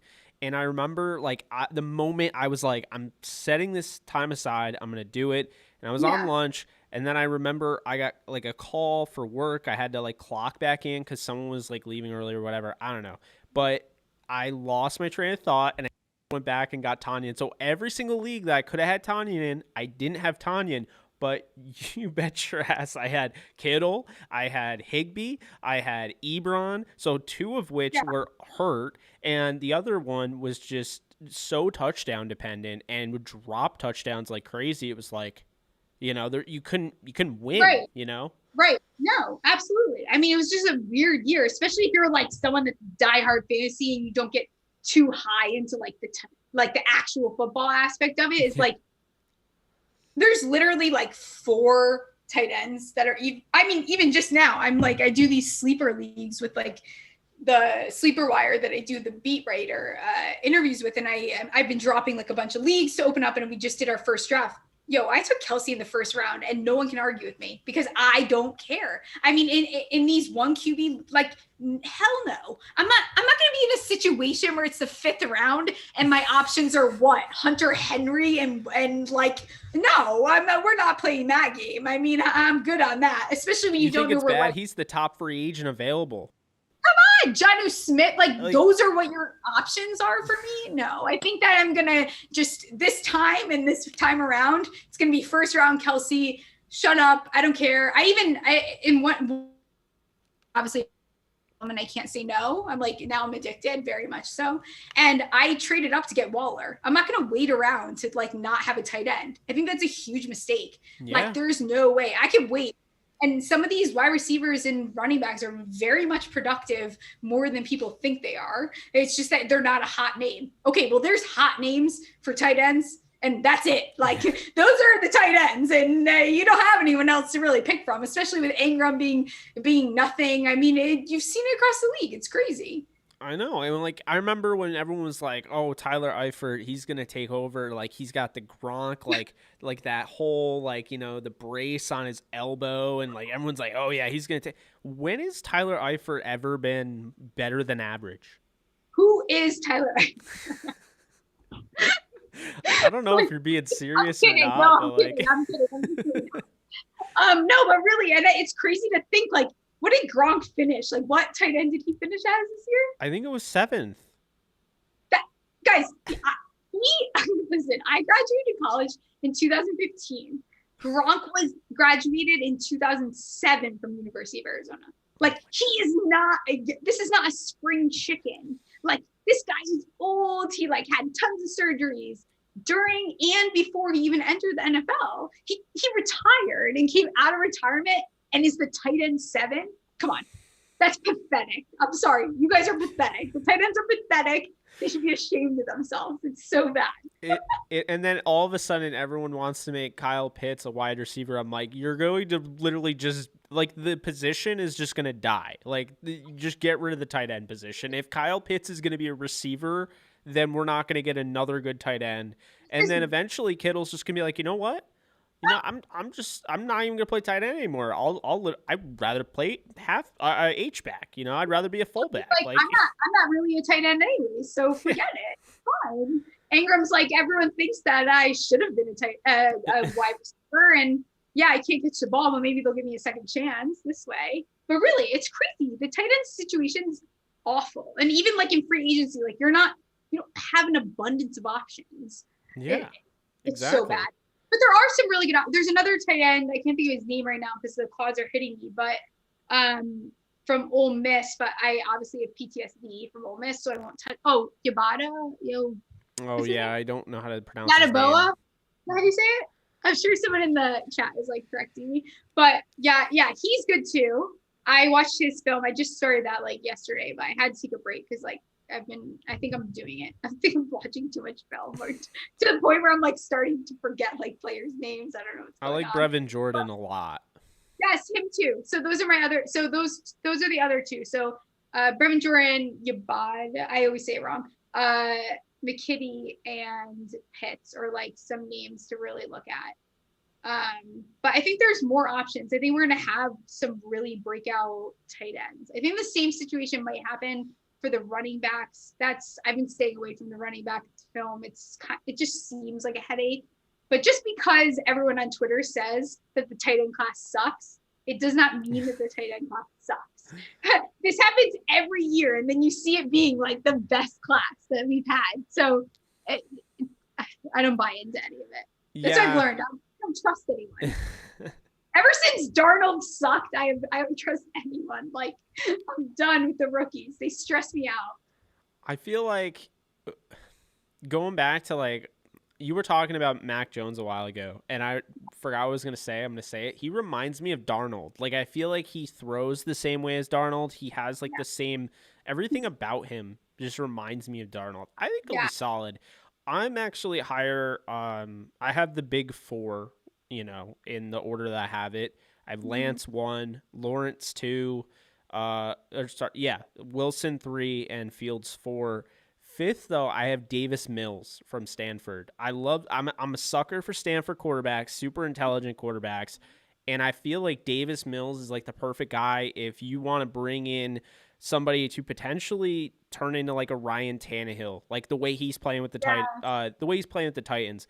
I think eventually he could like rotate into that role. Like if honestly, the 49ers should look at him because I think he would be perfect for their offense. Yeah. And I think what's great about the 49ers, like just going off of that, is like the 49ers have Shanahan and they have a team that's ready to go. So I think that if they make a smart choice, no quarterback should really have an issue going there. I think that that's why if I'm Watson, I'm trying to go to the 49ers. I mean, you want a team that's ready to rock, go to the 49ers. I think they're very much ready to rock. But I know I think that a lot of it is going to depend on placement for these guys. I think that, Mac Jones, the only thing with Mac Jones, he's very heavy footed. And like, he has really bad footwork. His footwork is horrific. Yeah. I think that he has a good arm though. I mean, he almost reminds me of Big Ben a little bit in the sense arm, that though. Like when heavy on his feet. It's because from Alabama. Look at Jalen. Look at Hurts. The way that he throws the ball. It's like they don't extend their elbow. I don't know what the hell they do. I was hoping we weren't going to get another bunch of Phillip Rivers with the shot putting, but I guess we're headed towards that. I thought we were done with that. Okay, that was like so when everyone was like, "Oh my God, I'm gonna miss Phillip Rivers," I was like, "Good riddance." I am so tired of looking at that arm. I only liked him because he just kept his mouth shut and played football. Did he though? Kind of. I mean, but I love his shit talking is so great. Dang nabbit, like the way this guy like fights with people is so funny. It's funny with no sound too. Like we get the benefit, so that's still funny because we get the benefit of like the like what is it, the sound effects or whatever, like inside the helmet. But when you don't have sound and you just see him like he's like freaking out, and it's like the funniest thing on the sideline because you can't understand, you don't know what he's saying, and then the announcers are just like, well, yeah, Phil's not very happy. Like they say he's like hilarious to play against. I mean, I'm gonna send you a video of him. That's my favorite. He is like I imagine that if I didn't swear the way that I do and I played football in the NFL, I would be Phillip Rivers. Like the way that he intimidates people is so funny. Like it's out of control. I'm surprised no one punched him in the face, but I think that they don't because he is Phillip Rivers. They respect him so much. It's almost like he never had to win a ring. I think it's just like what he set, like the example he set on the field. He knows he's not Peyton and he knows he's not Brady, but he doesn't play like he knows that. He has that kind of ferocious mentality, and I think people just love it, and that's why, I mean, I like Phillip Rivers. The mechanics absolutely disturb the hell out of me, but I like him. And I was hoping Bills fans are gonna hate me when I say this. I was hoping they were gonna win, to be honest with you. And they came close, because my biggest issue with Josh Allen is that the dude, I compared him. Did you ever see Live Free or Die Hard with Bruce Willis? Yeah. So that scene where Bruce Willis takes the gun to his chest and shoots through his own chest to kill the guy that's holding him. Yes. That stuck in my head forever. Traumatized me as a kid, I guess. But then I watched Josh Allen, and I'm like, oh my God, Josh Allen is Bruce Willis shooting himself through his own chest. Yes, I'm telling you, this is why Jimmy and I get along, because it's like, yes, Josh Allen's great. Playoff Josh Allen is disgusting. Like, I don't, like, let's be serious. Let's he ran 20 yards back and took them out of field goal range. Yeah, let's just call it for what it is. He's so bad in the play. I mean, the guy just needs to take a deep breath. Like, bro, like, you aren't playing. I don't know what he was doing. He actually looked like Wentz doing these weird, like, what the hell are you? You think to yourself, like, why are you doing that? It doesn't even make sense. Like, nothing about that throw made sense. Like, just take a deep breath. Like, you don't need to get rid of the ball that fast. All the things that everyone else has been complaining about around you is working, but then you're just like, you're moving, you're not going through your progressions, and you just need to chill. He just needs to chill out.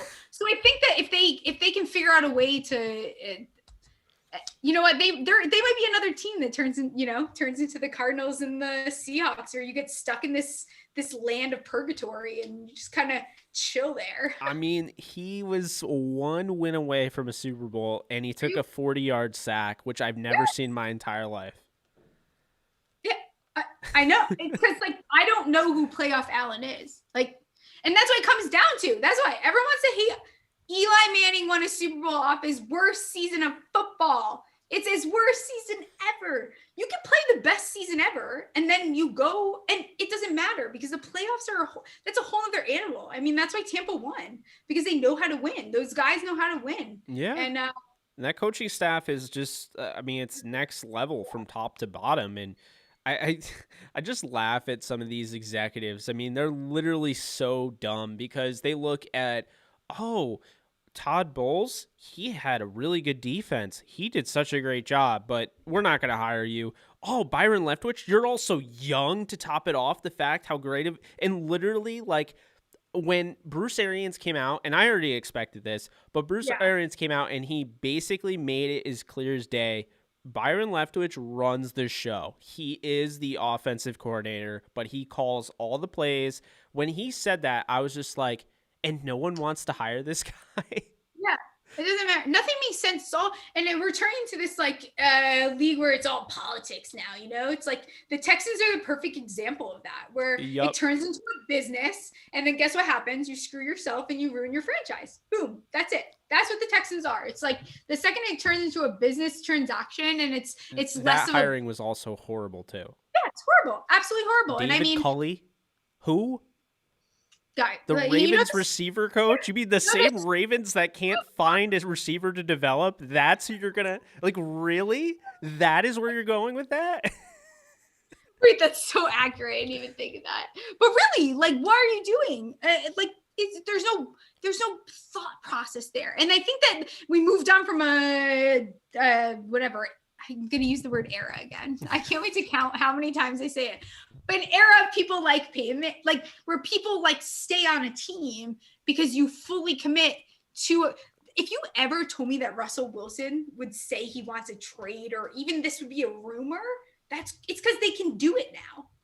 And now it's like everyone wants to do whatever they want, and it's a business. And if you can get, someone a little bit cheaper in there, why not? Get rid of it. Get a hot name in to bring fans to the stadium. Like, maybe we'll bring Winston in, and then it's exciting because people think it might be fun, and we can still work. So it's Hey guys, we're gonna win 4 games this year, but we know you're gonna sign up to watch somebody like Deshaun Watson, so we're gonna make this trade, even though we're nowhere near competing. we're going to go out and make this trade. Like, you're still going to do it. And I mean, that's what, even like Tampa, they were smart and they were able to pull it off because they let Tom Brady take the ship. If people think that the front office had anything to do with that, you're 100% wrong. Tom Brady handpicked that team. Like, handpicked. Oh, I know. Like, literally, he picked them. He wrote down the names he wanted and then decided to take Antonio Brown from whatever hole he was in. And he was at his house. Yeah, I know. And then he brought him to his house because everyone was like, no, we literally don't want to claim him at all. And then they got bunk beds. And I mean, I will applaud Antonio Brown, though. I don't want to I was very hard on him, but he did shut his mouth and play football. So I will applaud him on that, but it's still Antonio Brown. I don't know what happened with the bike in the middle of the season. I'm still waiting to find out. I think that he's going to combust soon, but yeah. Well, I think it'll be interesting because if like a team like the Jaguars are like, Antonio, we're going to give you $18 million because we're just not a really good franchise and we want to just give all the weapons to Trevor Lawrence. Like, Antonio Brown's going to be like, where's the money? I'm going where the money is. Please give me the money now, and I have to sign a contract that if I do anything, I still get the money. Like, that's how, so these guys, even Des Bryant played this year. What the hell? Des Bryant's about to get like a 4-year deal with the Jaguars. How much you want to bet? Like, oh my God, I don't want to bet because I wouldn't be surprised. I mean, Witten played what's happening? It's because like everything is also about money these days too. It's less about the players that are only in certain franchises, because there are franchises I'm not going to be totally crazy about it, but they want to bring people in, especially, and it'll be interesting coming off of, coronavirus and the way that it's impacted these teams, the way that fantasy football is impacting the league too, is people are not as into football anymore. They want to sit at home. They want to, watch it with their screens up, their monitors, looking at their roster and how the numbers are going up. So I think that I'm just so excited. I think it's gonna be a sweet season of football though. Yeah, no, I'm really looking forward to it. I mean, I'll tell you this right now. I haven't seen a quarterback as talented as Matthew Stafford with the Rams since Kurt Warner, and I was really young. I'm only 25, so I didn't get to enjoy the greatest show on turf the way some of the people in this comment section have. So yeah, I'm excited for that. I'm really excited to see all of this moving around, just with free agency coming along. We talked about a bunch of players, didn't get super in depth with it, but, there are players like Allen Robinson out there that are available. Like, what if he goes to Indy, and then he goes to Indy and then Indy, say they grab Jameis Winston or something crazy like Galladay, Galladay, and there's John Ross, see if he can John Ross play football? I think he can. And I think I have this rule, and I the thing I first used this was when people tried to tell me that I was wrong. I actually predicted the Rams to sign Robert Woods for 4 years, $8 million per each year. Okay, so they literally signed him for that contract. It was 4 years, $32 million. And I said this. I said, if you are going to say that he's bad because he didn't do well in Buffalo, who were, by the way, they had Anthony Lynn as their running back coach. They're notorious for running the football. They were great at running the football. Anthony Lynn's phenomenal in the run game. So they were number one in rushing. They just traded up to get Sammy Watkins. So they were never throwing the football anyway, but when they did it, they went to the number one guy in Sammy Watkins. If you're going to sit there and tell me that Woods is bad because the number one run offense in football that never throws didn't get him the ball, okay, I'll take that right to the bank. 24 years old, you get him $8 million each year. He comes to the Rams, and instantly he's exactly what I expected. And I have going back to my point, my rule is I don't think a player is bad if they're on. I'm not going to give a bad team the benefit of the doubt with that said player. So if you're not playing John Ross, I don't think John Ross can't play. I think you're just dumb. That is how I've, you know what I mean? John Ross can prove now if you were smart, and if you're smart, I'll give you props. But right now, you're dumb, okay? You, 100%. It's 100%. I could not agree with that statement more. It happens all the time across the league. And then all of a sudden the following year, all of a sudden it's like, oh shit, this player sucks, or this player is fantastic at football. And then you're biting your tongue about it. Yes. So This is why I don't go out of my way to like make these crazy predictions, because you're more likely to be wrong and get your heart broken and look like an idiot than you are to be right. Like, it happens. My biggest take that I've made, like probably since the postseason began, is I don't think that Penny is going to be the best tackle out of the rookies. I think that is just not going to happen. I think that Slayer is much better. I find that interesting. Everyone I'm a big hates Sewell it, fan, so. and I know, but when it comes to the film and you look at it, I'm talking about overall. I think that career-wise, I think that he will. I don't like Pac-12 tackles. The problem, I just don't. They don't see edge rushers. Like, they haven't even dip their toes in that scenario. And to play devil's advocate, the guy that would have been seen in the Pac-12, like the guy that's ferocious, is on Sewell's team in Kayvon Thibodeau. So, like, he only saw him in practice. He didn't go up against him because, he doesn't know. He doesn't know. But then you look at someone like Slayer, who has seen Chase Young, who shut down Chase Young. I mean, this guy has played guard, he's played left tackle and right tackle, and his film is clean. Like, there is issues, and this always happens with Oregon. I don't know what it is about their tackles. They like, there's something off. I don't know what they do over there, but there's always like something. They have one offense. It's weird. Like, and I always thought it, even when I went to school at Arizona, there's always something off about them. And when they get to the NFL, they look very good in college, and then they don't transition well to the NFL. It takes them a little bit of time to fully transition. So I think that for versatility and for like looking at a big picture and looking at, if you want a tackle that's going to come in and do very well. And maybe I have PTSD from Andrew Thomas, because I almost cried my eyes out when we picked Andrew Thomas. I saw it on film with him. And that is where my concern is the same concerns I had with Andrew Thomas. I see that on there, where I see there's little bits of weakness that concern me. So I don't know. So that was yesterday. Everyone was freaking out about it, or 2 days ago. I was a big Wirfs fan. He was my number one tackle. I was too. That's who I wanted. So I wanted the Giants to take Wirfs overall. And I thought Thomas had the best. So Thomas is a guy I looked at. He's going to play for the next 10 years. And I looked at him as somebody he's a plug and play type of guy. He'll be around for a while, but like, he's going to be like, if you're going Madden rating, he might hit 85 someday, but like, he's going to be around like the 83, 84s. Whereas I felt like you had a guy in Wirfs who could be like top tackle in the league. Yeah. So that's how I feel. So I feel that way about, I think that, Thomas was like a complete. I called the Colombo firing. It was probably my best call of this entire season. What? Okay, you need to talk about that, because like, I still don't know what happened. So like, there was like a fist fight. Like, what the hell happened? There was no fist fight. Here's the situation. You don't take players, and then it used to piss me off so much, because you have a player like Daniel Jones, who is very much showing capability, but it is getting shut down because the O-line looks like dancing clowns. Like, I mean, like, it was so bad. I have so much film. I used to post, and this is when I was in the Giants world. I was just on the Giants streets. I say that Twitter Giants community streets for a very long time before I ended up getting into all this fantasy, whatever. And like, they were so horrific. It was disturbing to watch, like, to the point where people are tripping over each other's feet. I mean, Andrew Thomas's trainer came out and was like, I don't know what he's doing. He looks like a completely different player. Like, it's so bad. And there was no fight. So he brought in the DeGuglia, whatever the hell his name is, all these names enough. He brought in the guy to come as like just a consultant.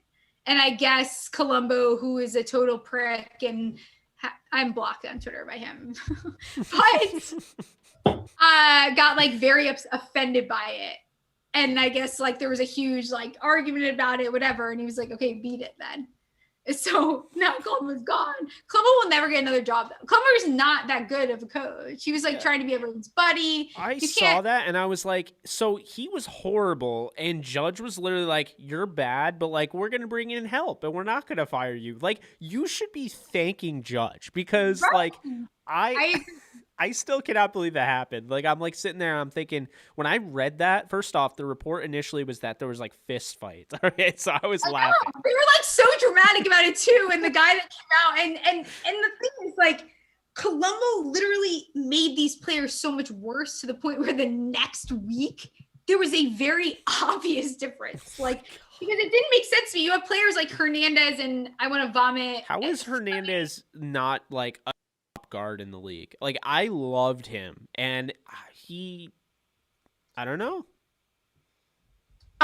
Hernandez and Fleming, thank God that you can't scroll too far into my Twitter, and that I can't stand Hernandez and Fleming. I think that they were so bad this year. But Hernandez, like Fleming, I never was high on. I think Fleming's bad. Yeah, he's bad. He's just a bad football player, he has, like, and he no just got upside. Like, he just doesn't have a role too. Like, he like gained like people are. He like, I don't know if he was just eating ice cream, what he was doing, but like he just kept getting, and he couldn't move. Like, he had a hard time getting off the line. Like, I don't know what the plan was with him, but and they won't use Matt Pert. It's a whole nother thing. But that's my guy. That's my guy. Listen, it's like, if they do not start him, I'm going to turn in my fandom and become, I don't know. I like Arizona. Maybe I'll be an Arizona fan. Maybe Buffalo. I'll be a Rams fan. I don't care. Anything with the Giants at this point. If they don't start Matt Pert, and if they don't get an RB2, I'm going to be over the Giants. So who do you want them to get at RB2? I want them to just freaking sign Gallman. Like, just sign him. Oh, yeah. I like Gallman. But, like, everyone thinks he's going to be, it goes back to 1996. Oh, boy. Like I've been saying, Gallman's not getting a contract anywhere because Aaron Jones needs a contract. Who else? I can't even think of, like, there's guys that need a Carson. Yes, that have names. Gallman does not have a name. Just because Gallman did good. He's a perfect RB2. I get that he doesn't compliment Saquon. I don't need him to compliment Saquon. I need Saquon to have a backup. I don't care what he does. I just need him to get paid whatever you guys want to do. Just pay him a cheap. He's not going to get a high. Who's going to pay Gallman? Really? No one. He's not getting paid. Jaguars.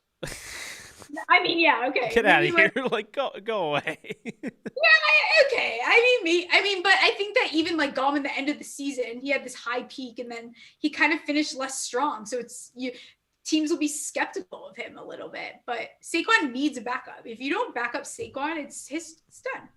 I agree. And I mean, I feel like in this league, we're starting to learn, like, as great as it is to have a bell cow. You saw Todd Gurley and how quickly he fell off. You know, you saw Zeke Elliott. Zeke Elliott's average now. I'm sorry. I'm not high on Elliott. Do we disagree on anything? What? Zeke Elliott is done. Like, that's done. Like, but like, Zeke no Elliott, burst. Like, none. He will never be the player that he was ever again, especially with the talent that is on that team now. You can't. I've since apologized to Dak because I always said Zeke was the talent. Dak was taking advantage of the fact he had a great running back and offensive line, but it was really Zeke the whole time. Yeah, no, always. Like, but now, oh my God, Zeke this year was so painful to watch. And I learned to stop committing to Zeke. I couldn't be lower on Zeke ever. I think he's like RB12. I would never, ever draft him, ever. And never.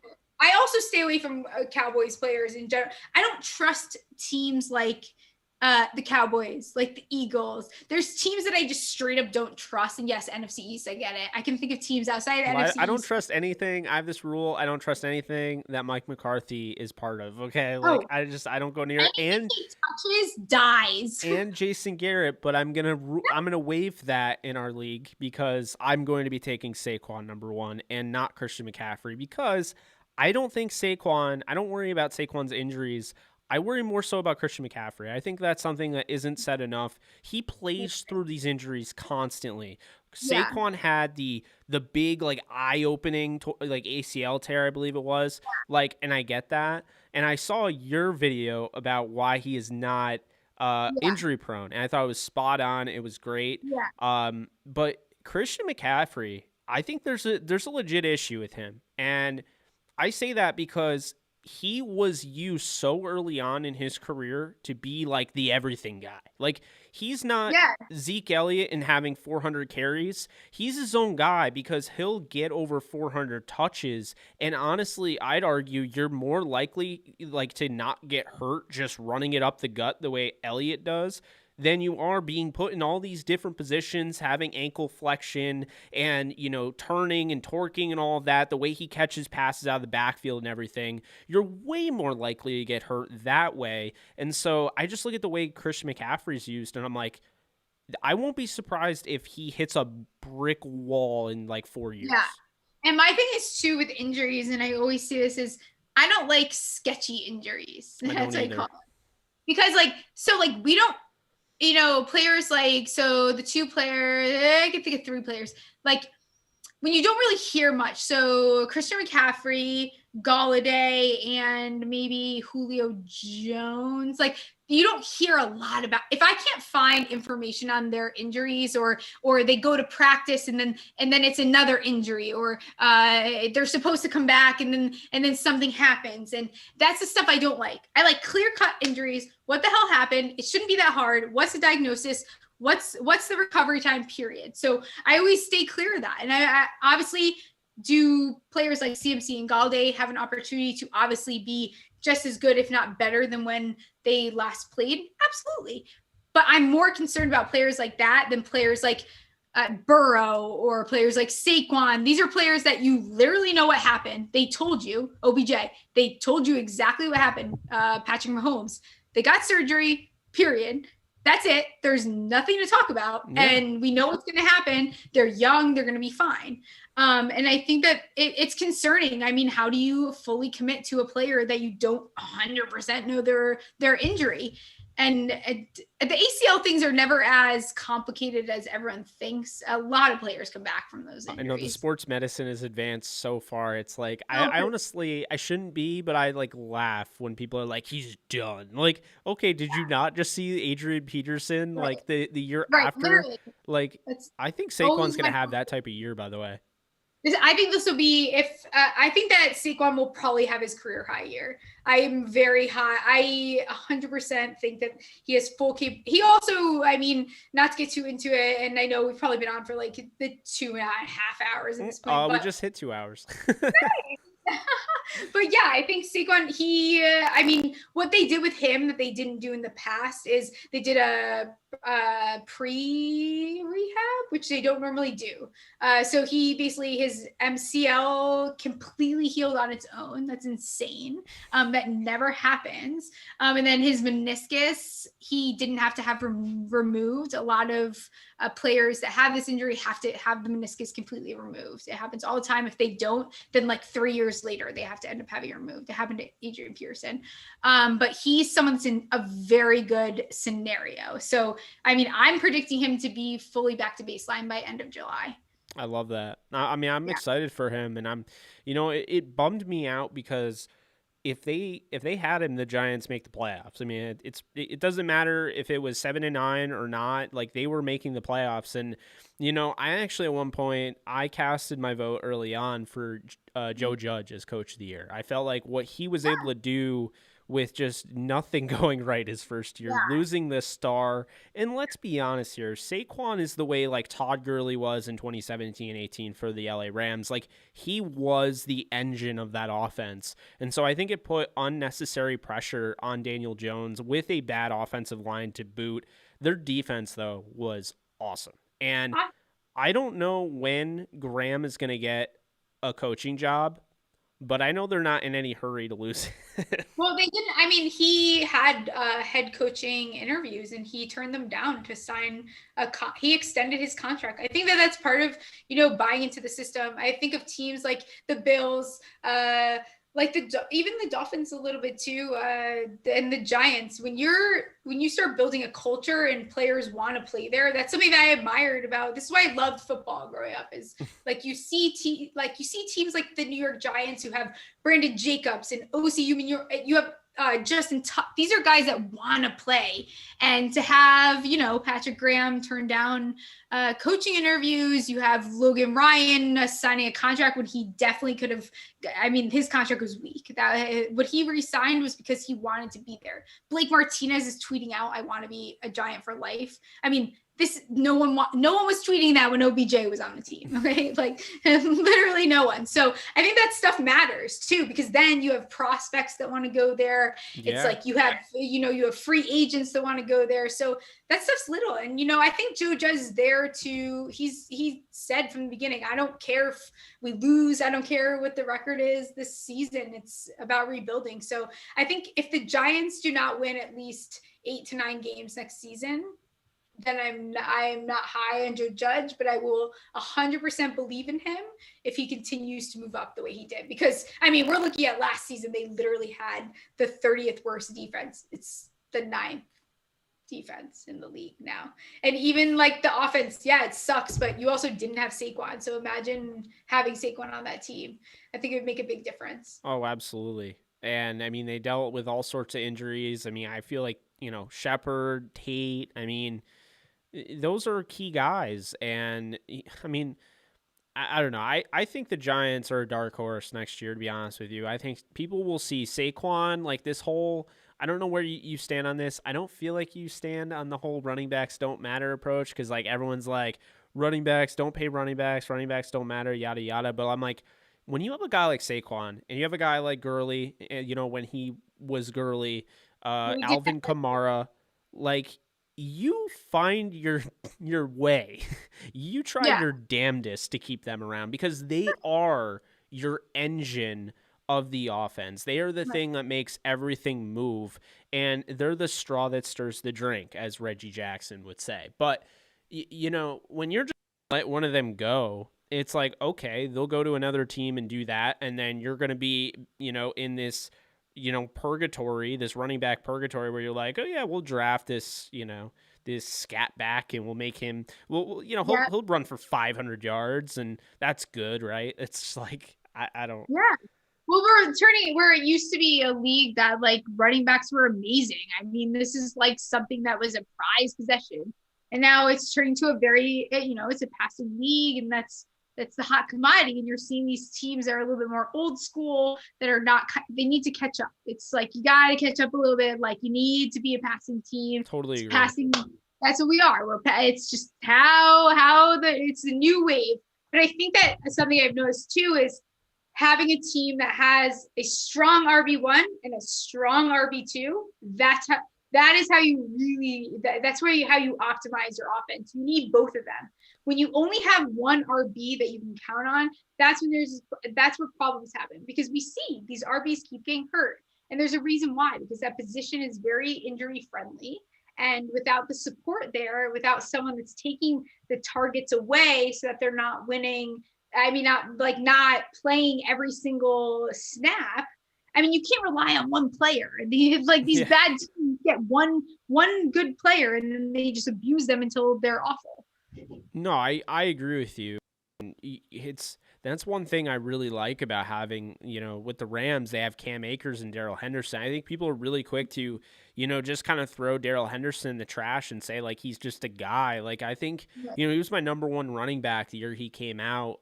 And I've actually had the Memphis running back coach, Anthony Jones Jr. on our show, Downtown Rams podcast. And let me just tell you something, like, with Memphis running backs, just keep an eye out, because Tony Pollard, Darrell Henderson, you have Kenneth Gainwell coming out this year. You had Gibson last year, Patrick Jones. Like, Patrick Young.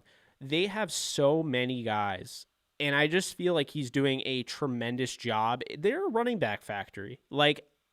Moving forward, like, I'm looking at Kenneth Gainwell in this draft. I think he's the best receiving back in the draft. I'm so impressed with him.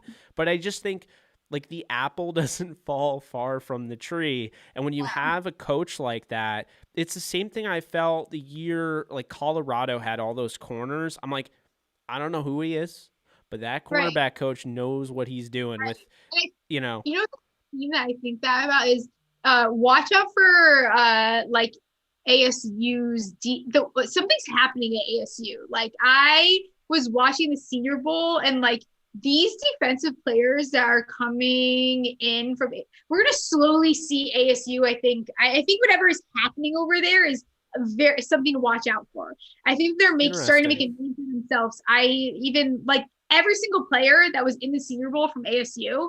I was like, holy shit, who is that? And I looked them up. I'm like, you've got to be kidding me. It's a Sun Devil. That's disgusting. But they're really, and they sucked. Like otherwise when I used to school. So no, they had Brunell Wren, who's he's now with the Bengals. I think he actually suffered a season-ending injury, but he became a starter for them. Third round pick, I want to say. People were like all over him on draft Twitter. But I mean, yeah, I see it. I just like I go back and like when you see like Utah, okay, you see like Washington, like when Washington had all those guys like a Byron Murphy and Taylor Rapp, and they had that one guy, Miles, I forget his name. He had an interception in the Rams game earlier this year for the Patriots. I forget his name, but they had all sorts of guys with Washington. And then you look at like Utah, and it was like they had all sorts of guys, you know, from Burgess to, you know, the safety in Indianapolis, Blackman, to Jalen Johnson. It's like, I'm sorry, when I see that much aligning, besides like Alabama, like, you know, those, they do that a lot. But when I see like a team like that, like Utah, all of a sudden have a great secondary, I instantly go right to their coach, and I'm like, okay, I'm going to follow where that guy goes, because wherever he goes, I'm going to look at that position group.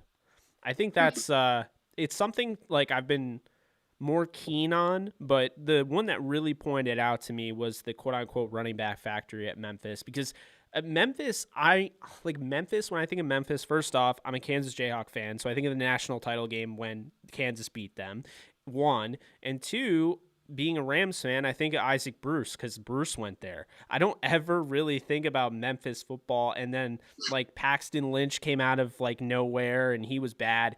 And then the running backs though have just been so good that like I watch Memphis football a lot. Like they're a lot of fun to watch. So yeah, there's so many, but there are coaches like that. There's another guy, the Rams actually added him to be their assistant head coach this year. He was the running backs coach last year. Thomas Brown from Georgia. He is he's one of the up and comers in the league. So that's a name to watch out for.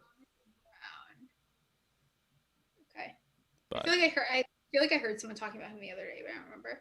I'm laughing to myself because my dog is like knocking her dog bowl over because she wants water, and I'm like trying to focus on Thomas Brown, and she's like knocking it over because she's being a brat. Kaya, come here. Oh boy. Well, I mean, it's pretty late. If you're ready to head off, I mean, I'm ready, but we should do this again soon because this was fun. We only got through like two. How many did we even get through? Like 3 divisions. Well, I mean, hey, you know what? I look at it like this. You have stuff in front of you, like okay, this is like what you can talk about.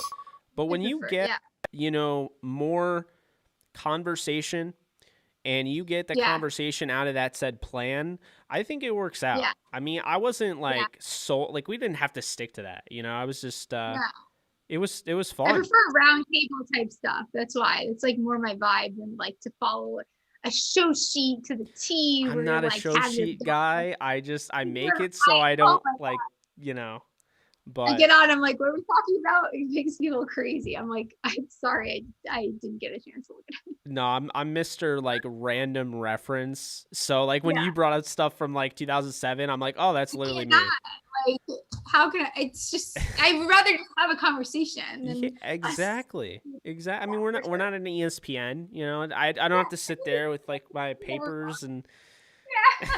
It doesn't have to match up to the highlight reel that's playing overhead. Like, no, we're just having fun talking ball. But folks, that's gonna do it. Be sure to follow Stephie Smalls at Stephie Smalls. Pretty sure that right? That's your with 3 L's. With 3 L's. Okay, gotcha. I tried to buy with 2 L's and I got scammed. So 3 L's. So people have been trying to follow the wrong one. So hopefully you guys heard. Stephie But Smalls, 3 L's. I'm sorry. Yeah. The whole thing, it stands, the 3 L's are for Brady's 3 losses. 2 by the Giants and 1 by Nick Foles. Nick yep, Foles went that's why alma you're my mater. friend. So appreciate you guys for hanging around. There's some people I've been seeing the comments, okay, and I'm nervous to look because I usually can pull them up, but I dropped my iPad off because I cracked it, so I haven't seen anything. it's I mean, some of them are out there, and that's why we have mods. Normal. It's But normal. we had a lot of these people stayed the whole time. Wow, So, that's awesome. Thanks, guys. It's so fun. So- We'll have to do this again soon. absolutely. So Yeah. I'm like thinking of ideas. I like want to talk to you afterwards. See if we can brew something up. yeah, no, absolutely. So you guys take care. We're gonna end this stream. I might be back tomorrow. I'll probably be back tomorrow. I think we'll do a stream all week, probably. So get you guys those live streams that you've been bugging me about. But that's gonna do it. Hope you guys enjoyed. Be sure to follow Stephie, and you guys have a great night. See ya.